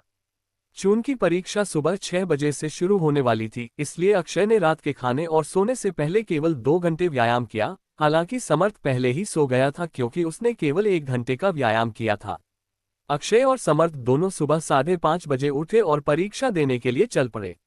लगभग आधे घंटे तक चलने के बाद आखिरकार दोनों परीक्षा वेन्यू पर पहुंचे। इस परीक्षा में भाग लेने की आवश्यकता बहुत सरल थी। एक की उम्र 20 साल से कम होनी चाहिए और गली के चारों ओर देखने पर लगभग 500 लोग हैं, सभी 20 से कम उम्र के थे। अक्षय और समर्थ दोनों सुबह 5:30 बजे उठे और परीक्षा देने के लिए चल पड़े। लगभग आधे घंटे तक चलने के बाद आखिरकार दोनों परीक्षा वेन्यू पर पहुंचे। इस परीक्षा में भाग लेने की आवश्यकता बहुत सरल थी। एक की उम्र 20 साल से कम होनी चाहिए और गली के चारों ओर देखने पर लगभग 500 लोग हैं, सभी 20 से कम उम्र के थे। दोनों के सामने एक बड़ा सा पहाड़ था जिसमें 1000 सीढ़ियां थीं और पहाड़ की चोटी पर एक बड़ा महल था। आसपास पूछने पर दोनों को पता चला कि यह थंडरफायर वैली का बाहरी महल था। पहले से ही 6 बज रहे हैं, इसलिए परीक्षा जल्द ही शुरू होनी चाहिए और वास्तव में पहाड़ में की 1000 सीढ़ियां चढ़ना और उतरना बहुत ही कठिन है, समर्थ ने अक्षय से कहा। अक्षय और समर्थ देखता है कि एक व्यक्ति शांति से पहाड़ की चोटी पर महल से नीचे उतर रहा था, लेकिन वह व्यक्ति पूरी तरह से पहाड़ से नीचे नहीं उतरा बल्कि सभी को नीचे देखते हुए जमीन से 10 मीटर ऊपर हवा में तैरता रहा। व्यक्ति का चेहरा देखने पर वह 30 वर्षीय पुरुष जैसा लग रहा था। मेरा नाम दीनानाथ है और मैं इस परीक्षा की देखरेख करूंगा। पहला दौर सीधा है। आपको इन सीढ़ियों पर चलकर पहाड़ की चोटी पर पहुंचना है, सरल है ना? दीनानाथ ने मुस्कुराते हुए लोगों से कहा और सभी ने अपना सिर हिलाया क्योंकि यह वास्तव में सभी को सरल लगता था। लेकिन किसी को यह नहीं पता था कि आसान का मतलब आसान नहीं होता।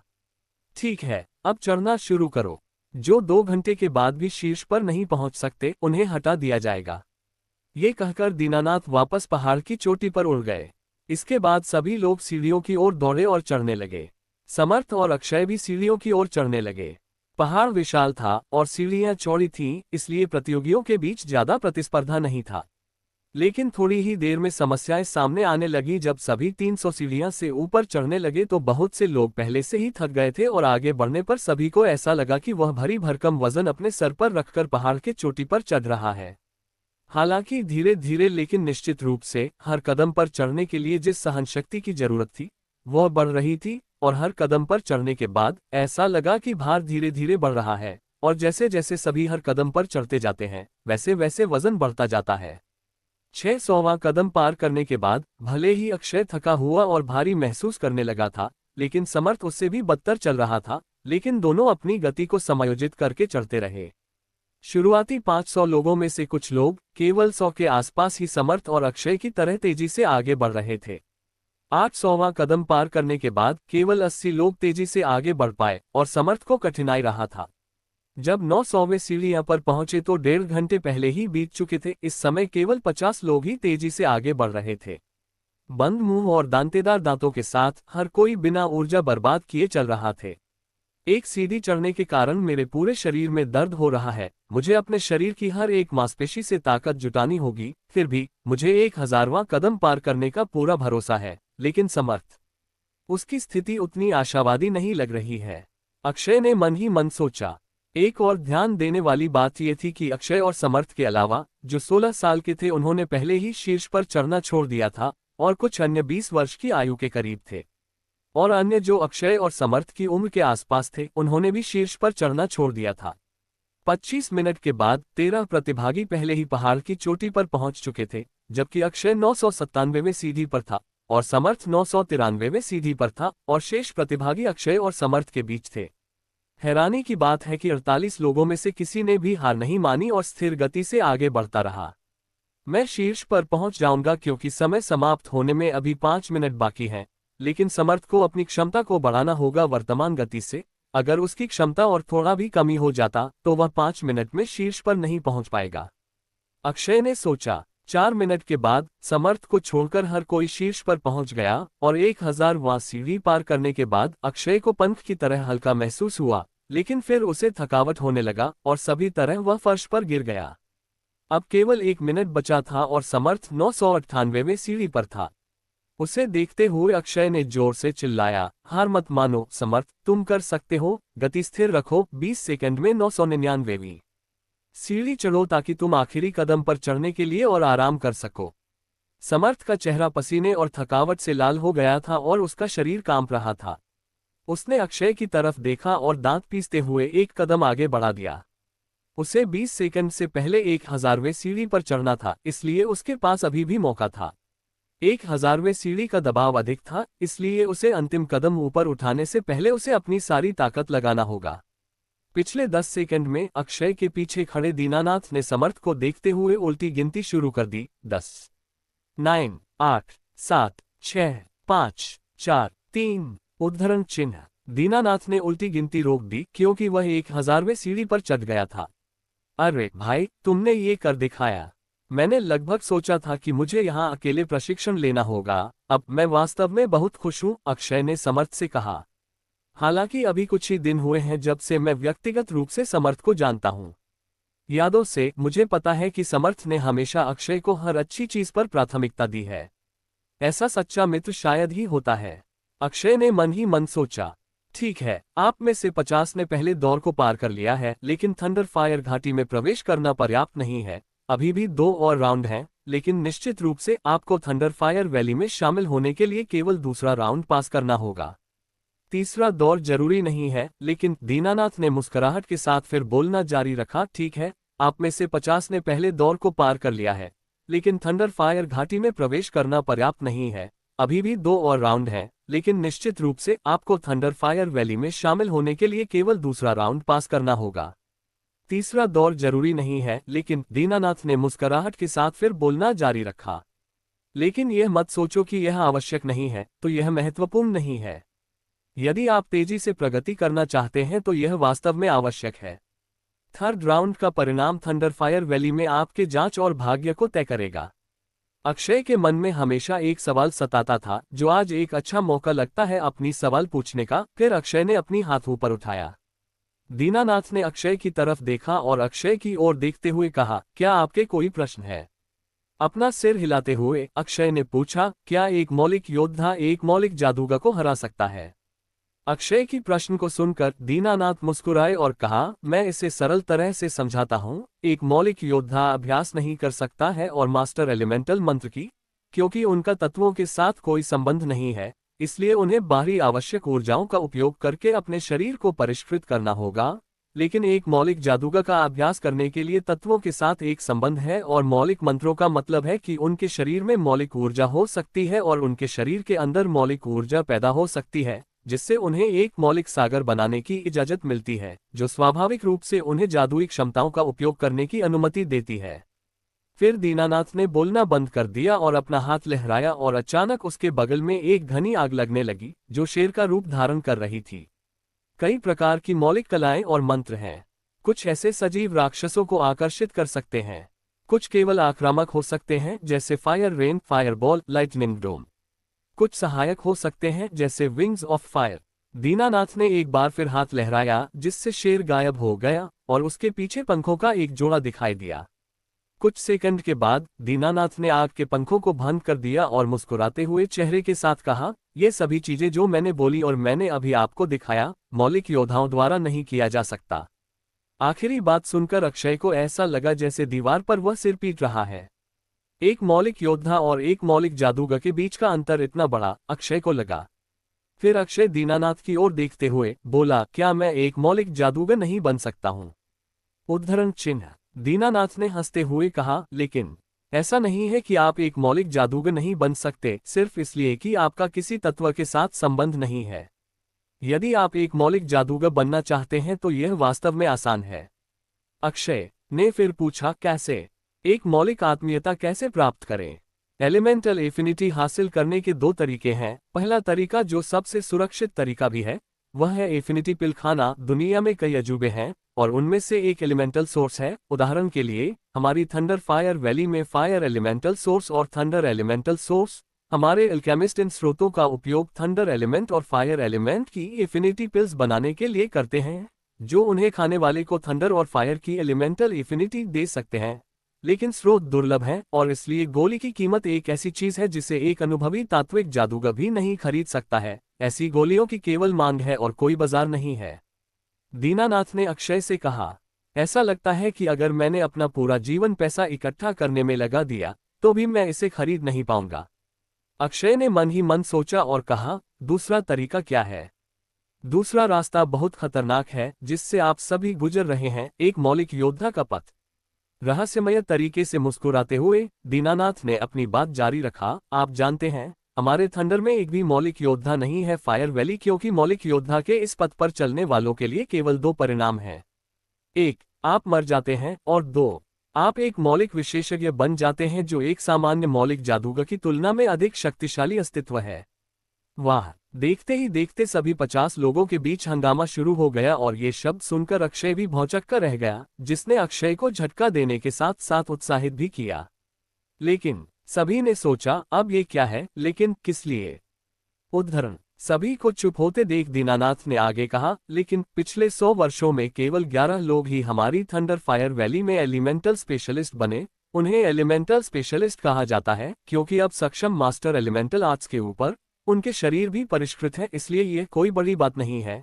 प्रत्येक मौलिक जादूगर एक मौलिक विशेषज्ञ बन सकता है यदि वे चाहते हैं, जबकि मौलिक योद्धा या तो मर जाते हैं या मौलिक विशेषज्ञ बन जाते हैं।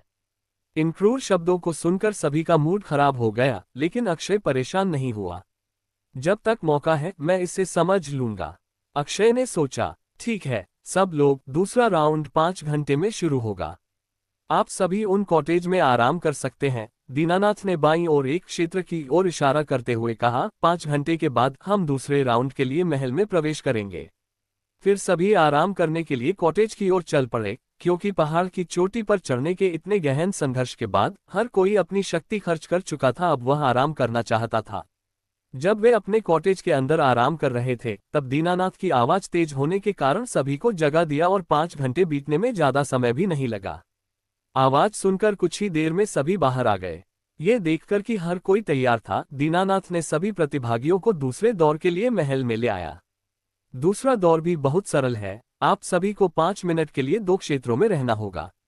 दीनानाथ ने सभी को बड़े महल के अंदर ले जाने के बाद कहा। आवाज सुनकर कुछ ही देर में सभी बाहर आ गए। ये देखकर कि हर कोई तैयार था, दीनानाथ ने सभी प्रतिभागियों को दूसरे दौर के लिए महल में ले आया। दूसरा दौर भी बहुत सरल है, आप सभी को 5 मिनट के लिए 2 क्षेत्रों में रहना होगा। दीनानाथ ने सभी को बड़े महल के अंदर ले जाने के बाद कहा। महल बहुत बड़ा था क्योंकि महल एक बहुत बड़ा क्षेत्र में फैला हुआ था। पैलेस हॉल में 3 दरवाजे थे, एक सामने, एक दाईं ओर और एक बाईं ओर। सबसे पहले दीनानाथ ने सभी को दाईं ओर के दरवाजे की ओर ले गया। सभी के अंदर आते ही भीषण गर्मी ने सभी के चेहरों पर आग लगा दी। कमरे के बीच में लावा का एक कुंड था। आपको बस 5 मिनट के लिए लावा के उस पूल के अंदर रहना है, दीनानाथ ने सभी कहा और एक छोटी सी मुस्कान के साथ देखा, क्योंकि परीक्षण के बारे में सुनकर सभी प्रतिभागियों के चेहरे सफेद हो गए थे। लेकिन चिंता मत करो, लावा का वह पूल असली लावा नहीं है, ये सिर्फ फायर एलिमेंट ऊर्जा असली लावा की उपस्थिति में बदल गया है। लेकिन लावा के इस पूल में प्रवेश करने के बाद आपको जो दर्द होगा वह असली लावा जैसा ही होगा। फर्क सिर्फ इतना होगा कि आप सब मरेंगे नहीं, बल्कि अपनी त्वचा, हड्डी और अंगों के जलने का दर्द सहेंगे। ये सिर्फ 5 मिनट है, इतना कठिन नहीं है ना? दीनानाथ ने कहा सभी से। हर कोई इस आदमी को ये सुनकर पीटना चाहता था, इतना मुश्किल नहीं है ना? दीनानाथ मुस्कुराए, सबके हाव भाव देखकर बोले, दूसरा दौर अब शुरू होता है। पूल में प्रवेश करते ही आपका 5 मिनट शुरू हो जाएगा। सभी को 10 मिनट में पूल में प्रवेश करना होगा, तब तक आप अपना मीठा समय का आनंद ले।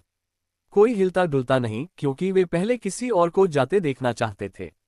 पहला या आखिरी अनुभव वही होगा, और यही सोचकर अक्षय लावा के कुंड में कूद गया। सिर हिलाते हुए दीनानाथ की आंखें चमक उठी। इस प्रकार का संकल्प बहुत लोगों में नहीं पाया जाता है। उद्धरण, लावा के कुंड में कूदने के बाद अक्षय को पहले 1 सेकंड के लिए कुछ भी महसूस नहीं हुआ, लेकिन फिर नर्क आ गया। अक्षय दर्द से चिल्लाया और चिल्लाने के अलावा वह कुछ नहीं कर सकता था। लेकिन जैसे ही अक्षय को याद आया कि उसके पिछले जन्म में उसके साथ क्या हुआ था, तो अक्षय ने चिल्लाना बंद कर दिया और अपने दांत पीस लिए। दर्द अक्षय के शरीर के अंदर भी फैल रहा था, क्योंकि अक्षय के अंग को दर्द महसूस होने लगा था, जो किसी को पागल कर सकता था। लेकिन अक्षय अपने संकल्प को दृढ़ किया और अपने दिमाग को मजबूत किया, क्योंकि अक्षय इस पूरी परीक्षा को सहन किया। ये कुछ भी नहीं है, भविष्य में अक्षय को जो कुछ भी सहना होगा वह इससे ज्यादा दर्दनाक हो सकता है। ये सिर्फ एक ईश्वरीय पहला कदम है। उद्धरण चिन्ह, अजीब तरह से अक्षय को दर्द कम होता हुआ महसूस हो रहा था। लेकिन दर्द कम नहीं हो रहा था, लेकिन दर्द के प्रति उसकी सहनशीलता बस एक पायदान ऊपर चली गई है। अक्षय भी अपने शरीर को मजबूत महसूस कर सकता था। रुको, क्या यह मौलिक ऊर्जा का उपयोग करके मेरे शरीर को परिष्कृत करने के तरीकों में से एक हो सकता है? पूल में क्या हो रहा था, ये देखकर दीनानाथ ने सिर हिलाया। ये लड़का अच्छा है। उद्धरण: जैसे ही अक्षय पूल से बाहर आया 5 मिनट बीत गए थे। उसके बाद प्रतिभागियों ने पूल में कूदना शुरू कर दिया। कुछ लोग पूल में 1 मिनट तक रहने के बाद बेहोश हो गए और कुछ लोग पूल से बाहर आने के बाद बेहोश हो गए। 7 मिनट के बाद समर्थ ने अक्षय से कहा, भाई कैसा लगा? अक्षय गंभीर चेहरे के साथ कहा, मैं केवल इतना कह सकता हूं कि यह सबसे दर्दनाक चीज थी जिसे मैंने अनुभव किया था, लेकिन जब तक आप अपने दिमाग को स्थिर रखते हैं और दर्द के आगे झुकते नहीं हैं, तब तक आप सफल होंगे। मुझे लगता है कि यह पूल फायर एलिमेंट ऊर्जा से संघनित लावा इतना सरल नहीं है। बस दर्द के आगे न झुकें और अपने दिमाग को दृढ़ रखें और आप परीक्षा में सफल हो जाएंगे। बस इतना ही मैं कह सकता हूं। अक्षय की बात सुनकर अपना सिर हिलाते हुए समर्थ ने अपने दांत पीस लिए और पूल में कूद गया। जैसे ही उसने गोता लगाया, वह चिल्लाने लगा। अच्छी तरह से चिल्लाने से दर्द कम हो सकता है, क्योंकि यह एक अच्छे आउटलेट के रूप में कार्य करता है। कई प्रतिभागी पूल से बाहर आने से पहले 5 मिनट तक चिल्लाते रहे।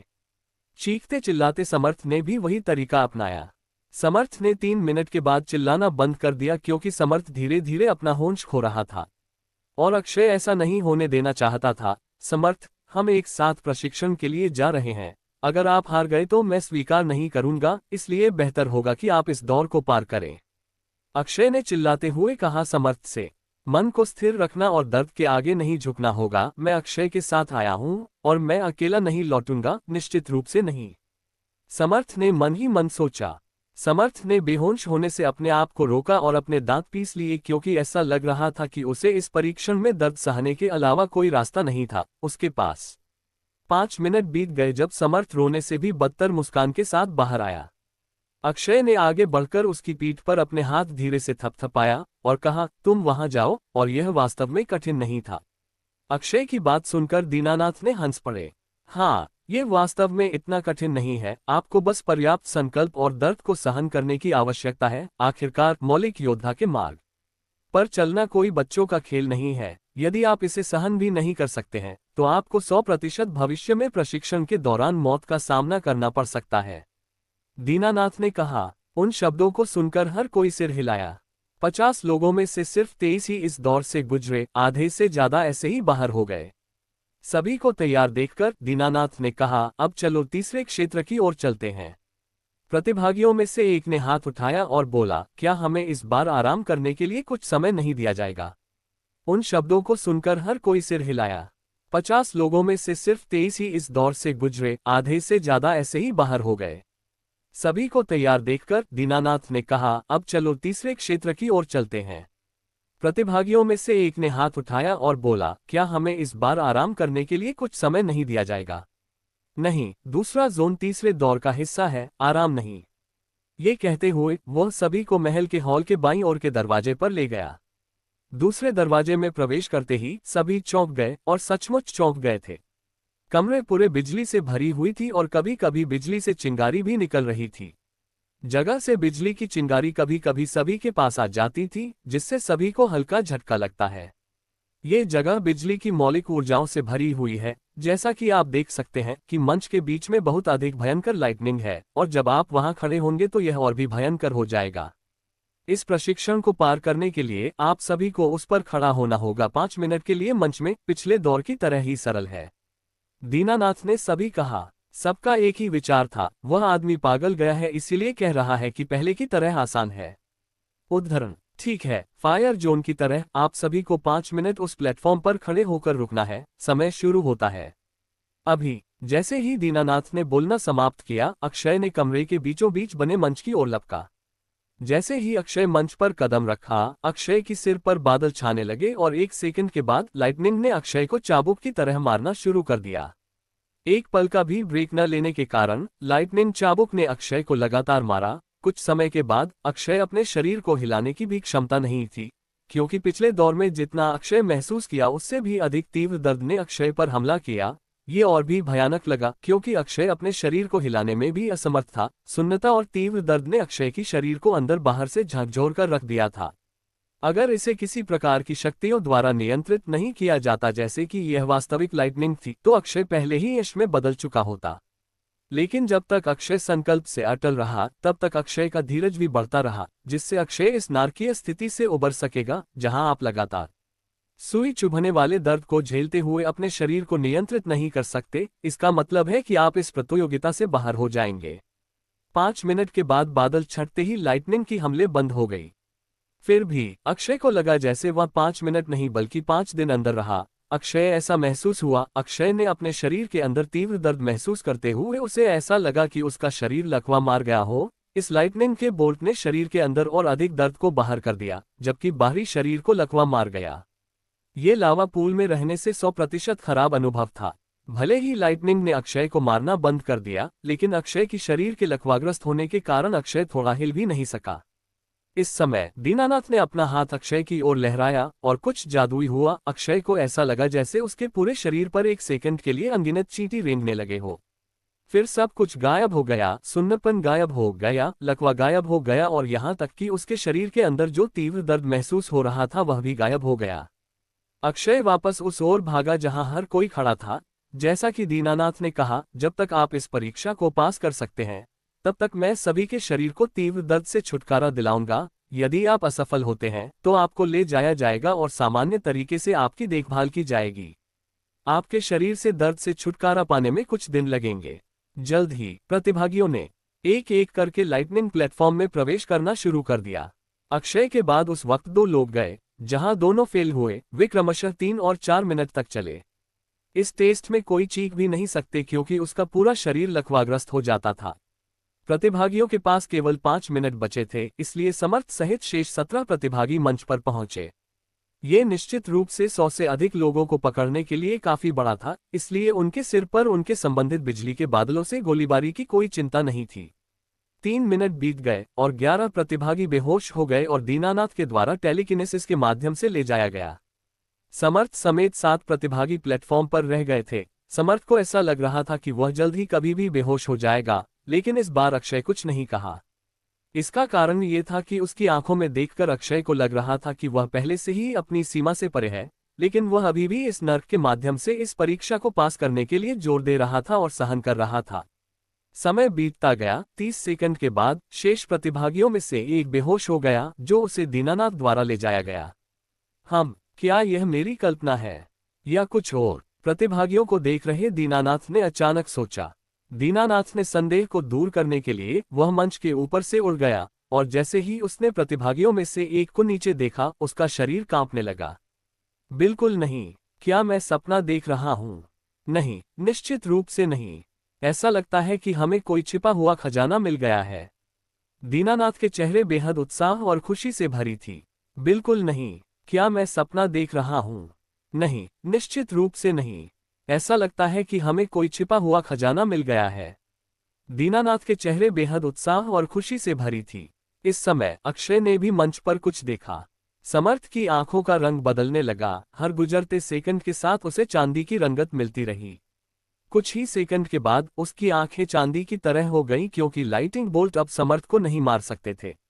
अक्षय स्पष्ट रूप से देखा कि एक लाइटनिंग का बोल्ट जो समर्थ को मारने वाला था, उसे किसी तरह नहीं मारा क्योंकि यह उसके दाहिने तरफ उतरा। लेकिन दीनानाथ के कार्यों से अक्षय महसूस कर सकता था कि यह निश्चित रूप से एक बहुत अच्छी बात थी और केवल एक अच्छी चीज थी जिसके बारे में अक्षय अभी सोच सकता था, और वह थी समर्थ किसी तरह भाग्य के मोड़ या ईश्वरीय हस्तक्षेप या जो भी हो।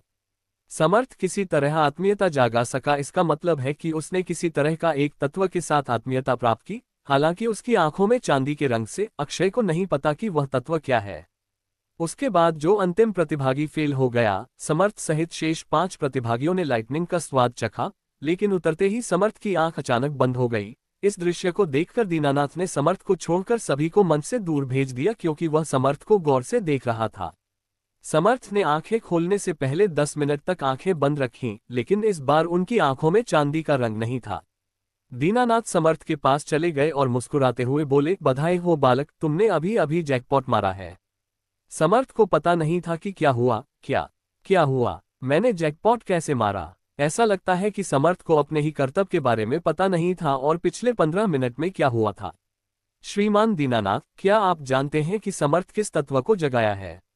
मुझे नहीं पता कि चांदी का रंग क्या दर्शाता है, अक्षय ने दीनानाथ से पूछा। उनकी बात सुनकर समर्थ पहले तो भ्रमित हुआ और फिर चौंक गया। रुको, तुम कह रहे हो कि मैंने एक तत्व के लिए आत्मीयता जगाई है? तुम मेरी टांग तो नहीं खींच रहे हो? दीनानाथ ने मुस्कुराते हुए कहा, बेशक हम आपके टांग नहीं खींच रहे हैं, आपने वास्तव में एक तत्व के लिए आत्मीयता जगाई है और जो तत्व आपने जगाया है वह इतना दुर्लभ है कि थंडर फायर वैली में उस तत्व का एक भी व्यक्ति नहीं मिल सकता है। जल्दी करो और हमें बताओ कि वह ईश्वरीय तत्व क्या है। उद्धरण। दीनानाथ हंसे और सभी की निगाहों को नजरअंदाज करते हुए समर्थ से कहा, चलो समर्थ, मैं तुम्हें थंडर फायर वैली के मुख्यालय में छोड़ दूंगा। उसके बाद उसने बस समर्थ का कंधा पकड़ा और कमरे की खिड़की से महल के बाहर उड़ गया। सभी देख सकते हैं कि आप अपनी अभिव्यक्ति से जल्दी में हैं, लेकिन कम से कम दरवाजे का उपयोग करें। हर प्रतिभागी यही सोच रहा था। अक्षय भी दीनानाथ की ऐसी हरकत को देखकर अचंभे में था।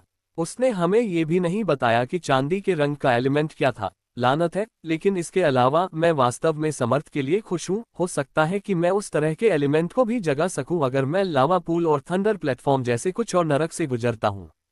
मैं समर्थ जैसे एलिमेंट को जगाने के बारे में कल्पना ही कर सकता हूँ, अक्षय ने मन ही मन सोचा।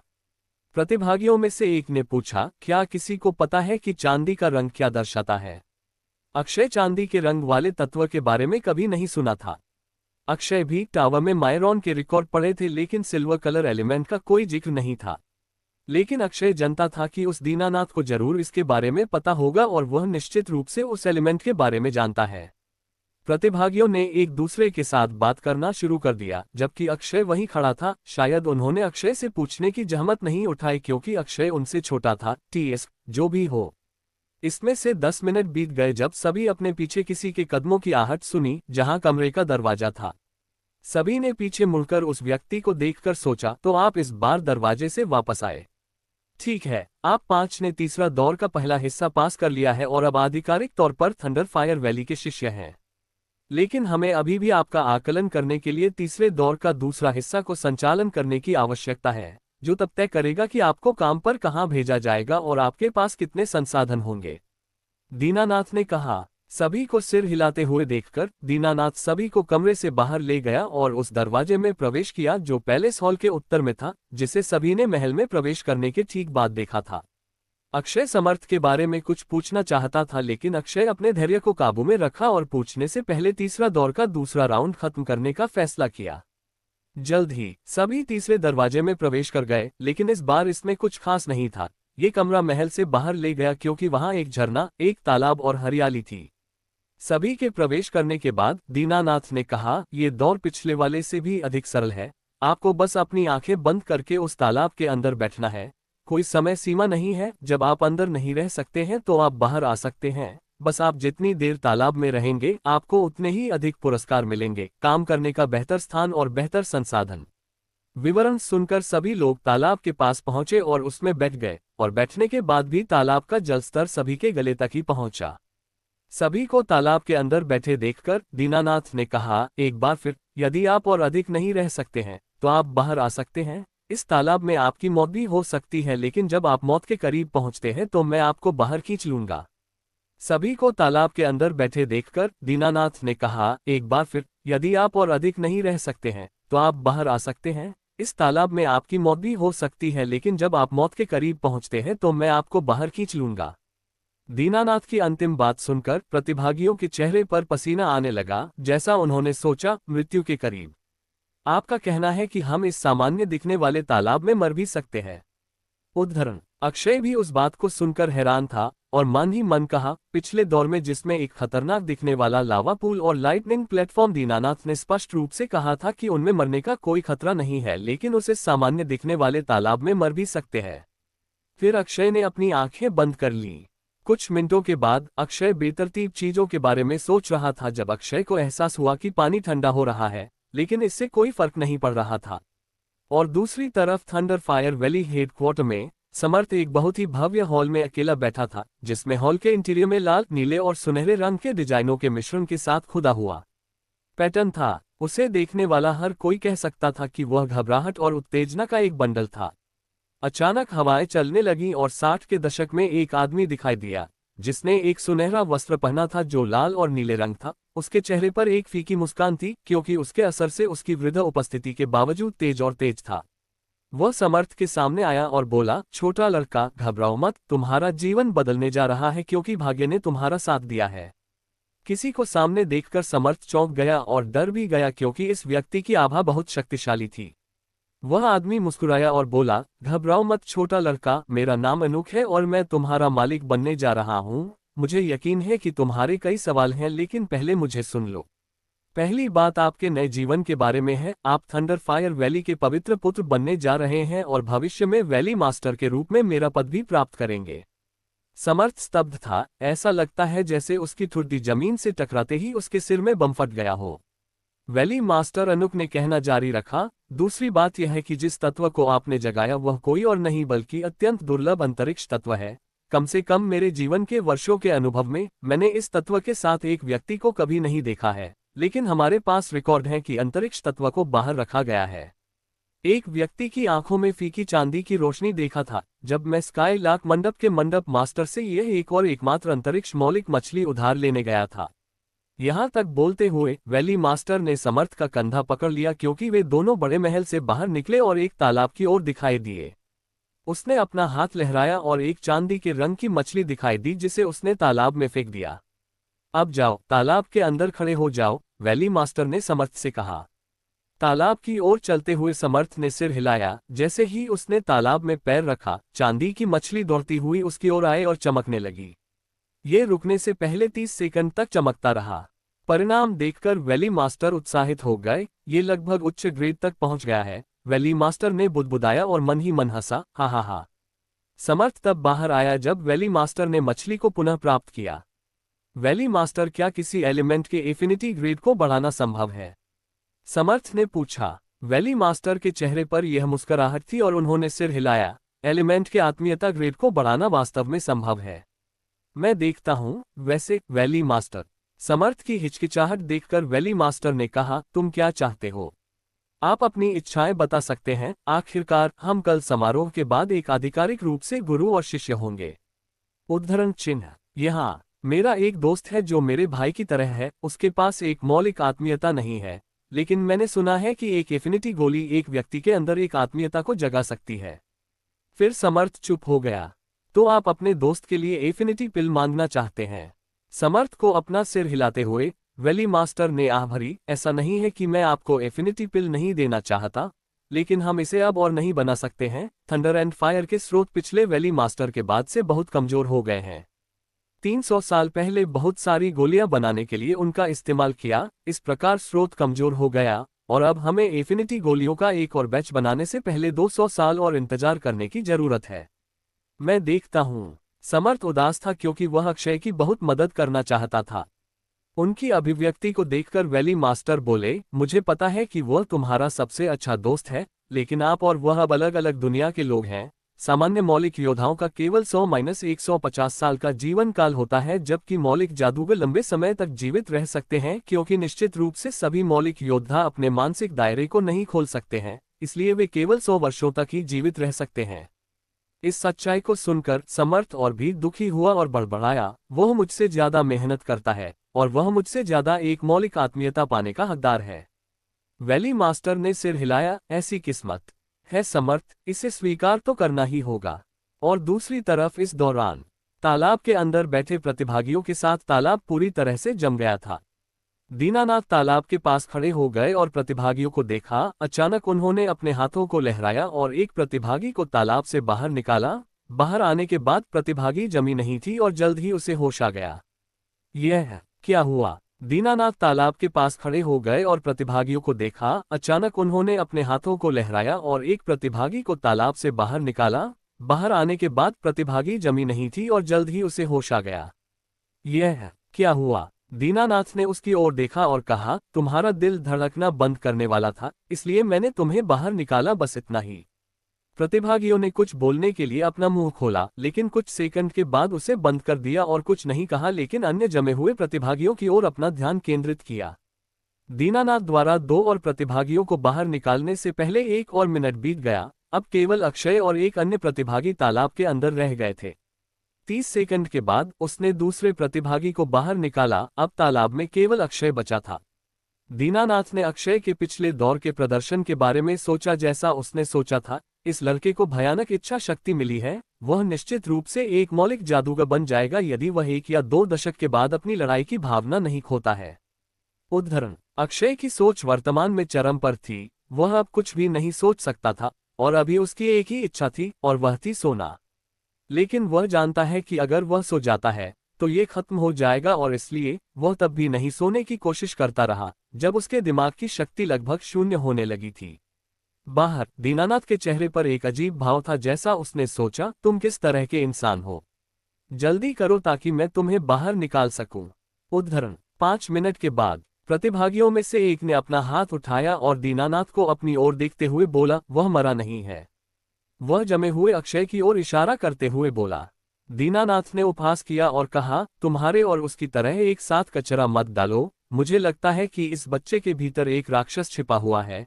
ये केवल समय की बात है जब ये जागता है। उसका शरीर और मस्तिष्क अजीब तालमेल में है। अब वह यहाँ दिनों तक रहने पर भी मरेगा नहीं, लेकिन अब उसे भी इसका कोई फायदा नहीं होगा कि वह पहले से ही इसके अनुकूल हो गया है। मान लीजिए कि तीसरा दौर भी अब खत्म हो गया है। उद्धरण चिन्ह: अपनी बात समाप्त करते हुए उसने अपना हाथ लहराया और तालाब से जमे हुए अक्षय को बाहर निकाला। बाहर आने के बाद अक्षय जल्द ही अपनी अजीब स्थिति से बाहर निकल गया क्योंकि उसके मस्तिष्क ने अपने सामान्य कार्यों को पुनः प्राप्त कर लिया था। ये देखकर दीनानाथ बोला, अब जबकि तीसरा दौर समाप्त हो गया है, मैं आप सभी को उस स्थान पर ले जाऊंगा जहां आप रहकर काम करेंगे। ये कहकर दीनानाथ ने हवा से एक रथ निकाला जिसने सभी को स्तब्ध कर दिया। सामने बैठने के बाद उन्होंने सभी प्रतिभागियों को देखा और कहा, आप पूरे दिन क्या सपना देख रहे हैं? अगर आप थंडर फायर वैली में प्रवेश करना चाहते हैं तो जल्दी करो। फिर सभी अपने अपने विचार से हट गए और रथ पर चढ़ गए, जिसमें 10 लोगों को पीछे और 2 लोगों को आगे रखने के लिए पर्याप्त जगह थी। ये देखकर कि हर कोई रथ में चढ़ गया, दीनानाथ ने अपने सामने एक चौकोर स्लेट पर अपना हाथ दबाया जिससे रथ हवा में तैरने लगा और आगे बढ़ गया। चलते हुए अक्षय ने पूछा, क्या मौलिक योद्धा उड़ सकते हैं? दीनानाथ ने उसकी ओर देखा और एक फीकी मुस्कान के साथ कहा, एलिमेंटल वॉरियर्स उड़ नहीं सकते। सभी ने मायूस भाव दिखाया लेकिन फिर आ गए। लेकिन हर कोई दीनानाथ को कोसना चाहता था, लेकिन उन्होंने खुद को रोक लिया क्योंकि वे इस आदमी द्वारा रथ से बाहर नहीं फेंकना चाहते थे। लेकिन एक मौलिक योद्धा के रूप में उड़ने की शक्ति प्राप्त करना असंभव नहीं है क्योंकि आपने मुझे जो चीजें करते हुए देखा है, जैसे आकाश में उड़ना, आपको तालाब से बाहर निकालना आदि मौलिक ऊर्जा से संबंधित नहीं है, लेकिन मानसिक ऊर्जा नामक एक और शक्ति से संबंधित नहीं है। जब एक मौलिक जादूगर बनना चाहता है तो उन्हें पहले मानसिक क्षेत्र को अनलॉक करना होगा और मानसिक ऊर्जा का उत्पादन करना होगा। अगर कोई मौलिक जादूगर के रास्ते पर आगे अभ्यास करना चाहता है तो यह ऊर्जा महत्वपूर्ण है। हर किसी के चेहरे पर अभिव्यक्ति देखकर दीनानाथ कहना जारी रखता है, एलिमेंटल वॉरियर्स इसी तरह मानसिक क्षेत्र को अनलॉक कर सकते हैं और यह अभ्यास करते समय एक तत्व की आत्मीयता प्राप्त करने से भी आसान है। आपका संकल्प और बस आवश्यकता ही पर्याप्त रूप से शक्तिशाली है क्योंकि मानसिक ऊर्जा हमारे मस्तिष्क से संबंधित है। दीनानाथ ने जो कहा उसे सुनकर सभी ने लालसा प्रकट की और मौलिक योद्धाओं के मार्ग पर कभी हार न मानने की कसम खाई। खैर, समय बताएगा कि उनका संकल्प पर्याप्त है या नहीं। लगभग 10 मिनट और उड़ान भरने के बाद वे एक पर्वत श्रृंखला पर पहुंचे। इस श्रेणी का प्रत्येक पर्वत बाहरी थंडर फायर पैलेस के आकार के 2 गुने से भी अधिक था जहां परीक्षा आयोजित की गई थी, और इस पर बहुत सारे महल और इमारतें थीं। पूरी पर्वत श्रृंखला। अक्षय यह नज़ारा देखकर हैरान रह गया और उसने सोचा, अरे, इस सीमा पर प्रत्येक पर्वत या तो माउंट एवरेस्ट के आकार का है या बड़ा है। उदाहरण: यदि आप कल्पना करना चाहते हैं कि वे कितने बड़े हैं तो आप माउंट एवरेस्ट को देख सकते हैं जो एक दूसरे के ऊपर खड़ी 20 एम्पायर स्टेट बिल्डिंग के आकार के बराबर है और चौड़ाई और भी अधिक है क्योंकि यह पूरी माउंटेन रेंज है। दीनानाथ ने पर्वत श्रृंखला के बाईं ओर के पहाड़ों में से एक पर उतरते हुए कहा, यह पूरी पर्वत श्रृंखला इन थंडर फायर वैली है। इनमें से प्रत्येक पर्वत में अपनी चोटियों को समायोजित करने के बाद उन पर बने महल हैं, इसलिए उन्हें पर्वत कहा जाता है। अक्षय समर्थ के बारे में पूछताछ करना चाहता था, इसलिए उसने अपना हाथ उठाया और दीनानाथ से संकेत मिलने के बाद बोला, क्या समर्थ यहाँ है? मैं उससे कब मिल सकता हूँ? आखिर क्या होगा आगे? क्या है ये पूरी कहानी? ये पूरी रोमांचक कहानी जानने के लिए देखते रहे।